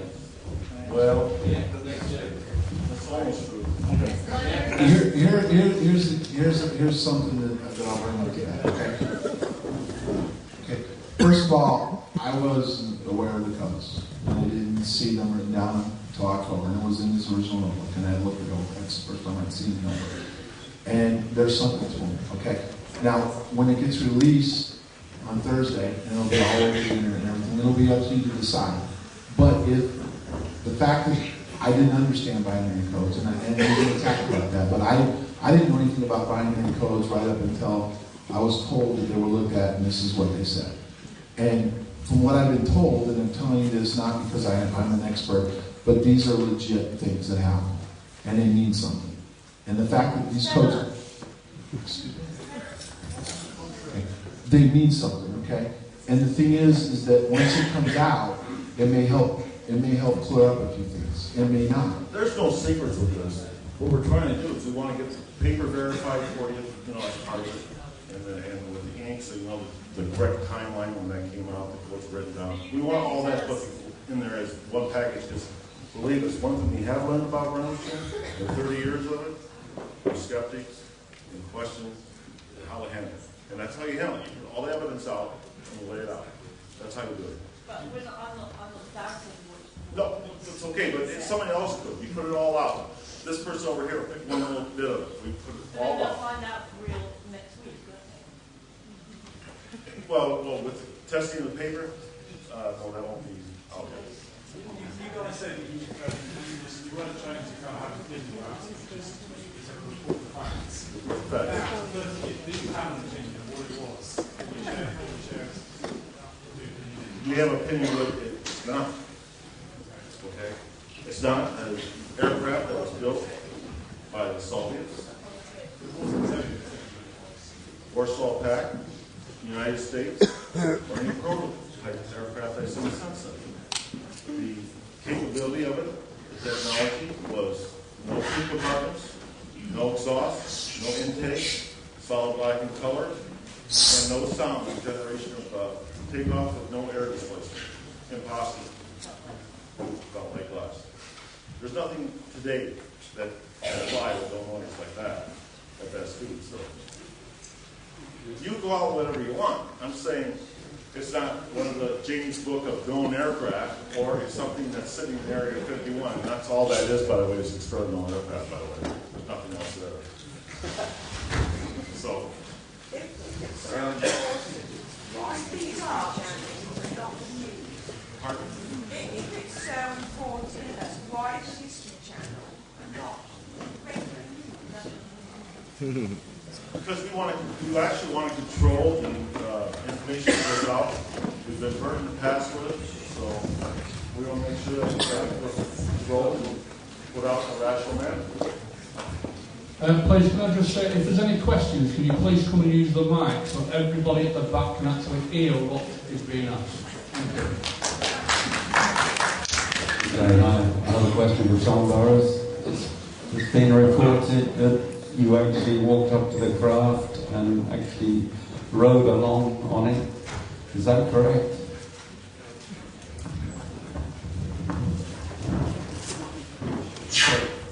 You asked, people brought up the discrepancies in hypnosis. I remember getting close to something twice, okay? And then I can't answer for sure what happened at that point. And I've been clear about that from day one when the story broke and I've been asked. Okay, under hypnosis, it says that something did happen. It's what, you actually got on the thing and were carried along? No, I went into something and that whatever it was, I went into. You actually lost time? Do you think you were abducted at that point? See, you want me to say I was abducted and I don't know. I don't know. Did you lose a large chunk of time? Both from the first night we were told they had lost radio contact for 45 minutes. Okay? And on the third night, there was no report of lost radio contact. But what I can tell you, what I remember, is especially on the third night, I was getting close to something, and then whatever it was gone, and I turned around, and everyone was behind me, and I don't know how I got that a little bit further, and I couldn't understand where it went. Because it was like I was here in front of him, and then it was gone. Okay?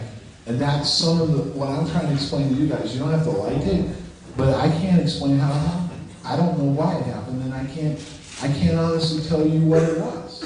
And I'd like to know. And if the government doesn't know, then they can say that.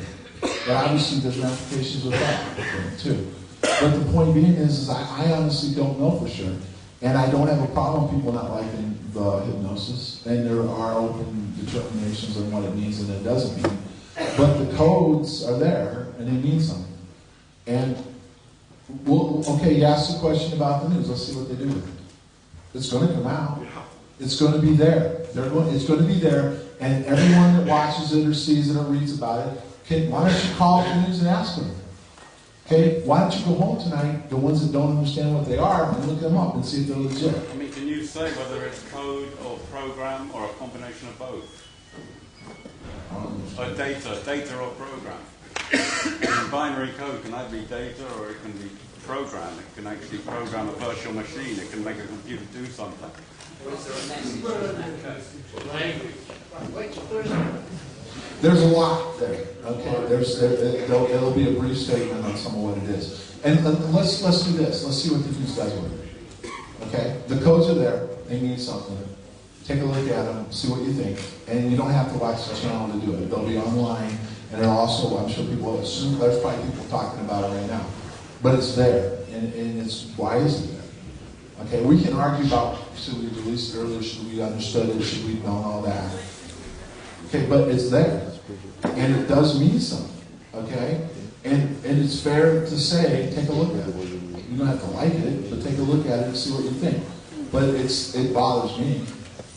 And I don't understand why it would be there, and I don't like what it says. It will be accessible online. Well, yeah, I'm sure as soon as it hits, there's going to be a lot of things. You know how it works. Okay, you say something now, and before you get out the door, if it's something that is important, okay?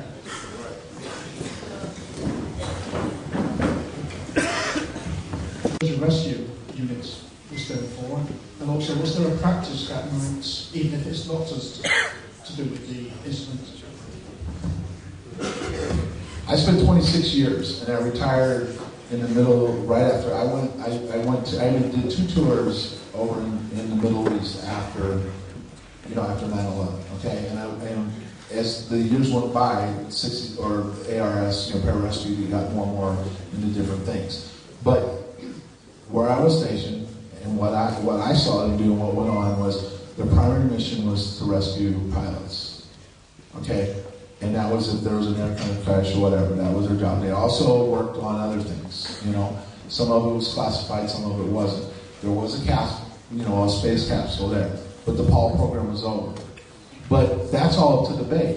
But the bottom line was, I can tell you this: on the night of the 25th, when we came on duty, into the morning of the 26th, the airfield was shut down. There was nobody in the control tower bridge. The runway lights were off. All the aircraft were buttoned down. All the helicopters were buttoned down.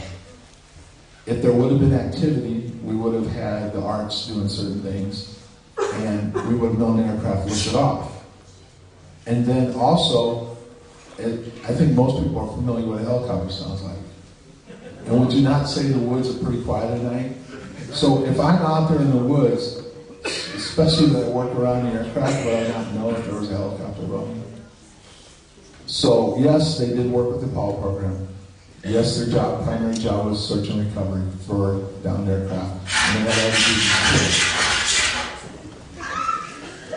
Okay, but on our night when Jim and I went out there, and Ed too, I wish you could have been there was nothing in there. Any more questions, please? Can you come forward, please, so everybody else can hear you in the back? Thank you. Long rumours of an underground facility. Is there any confirmation? Wing Operations Center is a basement. They have 6 vault doors. Normally, Wing Intel has their offices down there, and they also keep different type of flight reconnaissance things down there, and that's over in the Wing Ops building. And it could be confused by a disorientated young woman as underground facility that's 4 rooms long. And I'll go a step further. A lot of you people are from around here, and you know what the water table's like. Okay? So the odds of a huge underground complex, what I've been told, not me personally knowing and checking, but it's pretty rare. But there was a facility that had something that went underground, and underground was like a basement. And Marshall Heath had a partial. They had a partial at Marshall Heath. That has nothing to do with this. Right. But if you were being messed with and drugged or whatever, it could be easily construed. And believe me, when it comes to interrogation, I think most people have seen movies and stuff. A lot of that's true. They can make you think something's going on. But there was a facility where it could appear to have been underground. Does that help? Is there any other questions, guys? Go ahead and ask.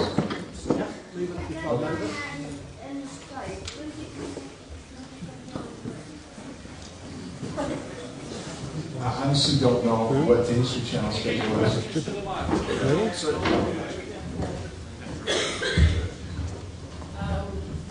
couple of things. The first thing about the Air Force dumping after the steam after support. I think that's normal. Falklands World War, the Americans, the Vietnam Wars, they were left alone. They weren't supporting the No, they worked with me.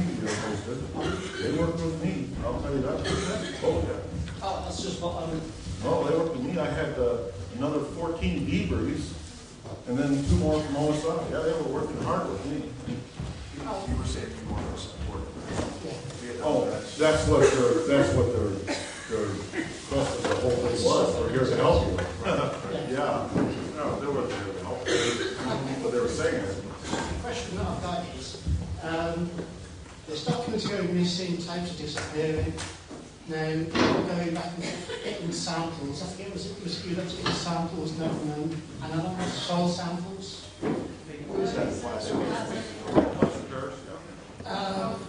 What I can't understand, they can either our government or your government. It's been so easy to find an excuse to extend the airbase, and where all that happened, concrete it over, make a car park, building, whatever, and that you can't get any more soil samples. I got an easier way. There's an easier way of that. The Air Force had the golden opportunity on my retirement date in 1993. I'm at Grissom Air Force Base in Indiana, and I'm down at CBP, all our personnel center, and they got a list of classified nuclear weapons, contingency plans, first strike, minute for a minute air, how long does it take to get to Moscow? I mean, we got all that stuff, right? So it's just all kinds of stuff. I'm looking down the list. This is what about Rendlesham? Oh, we don't know nothing about Rendlesham. Okay, did you shoot a message off? They shot a message off Pentagon. Here's their golden opportunity. It's still classified. No, they send that. This is the Air Force. It's crazy. They says, and it's suspicious how they say this. They said, on this message back to CBP and PO, it says, nothing happened at Rendlesham, therefore nothing is classified. What does that mean? Well, that's what we're talking about. We got a piece of paper that says, this is okay. You think I'm going to be talking about this and it's still top secret? I want to retire with that. Well, all they had to say is, it's still classified. It's done. Larry, well, he can say whatever he wants. He was out. You can't go after him. We'll just let him go because the Air Force way is when someone's talking about classified information, they don't confirm it, they'll deny it. They leave it alone. That's all true. That's how it works. Okay, anybody else?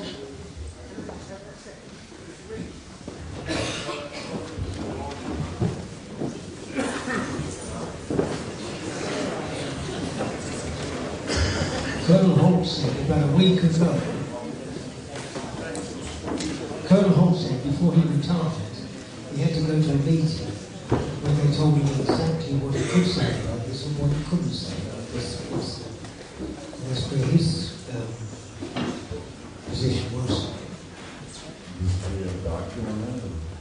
Is there a document? I have a document that says that. He said when he retired, he was called to a meeting. But it was all discussed, the whole thing was discussed. Well, Colonel Holt, we're at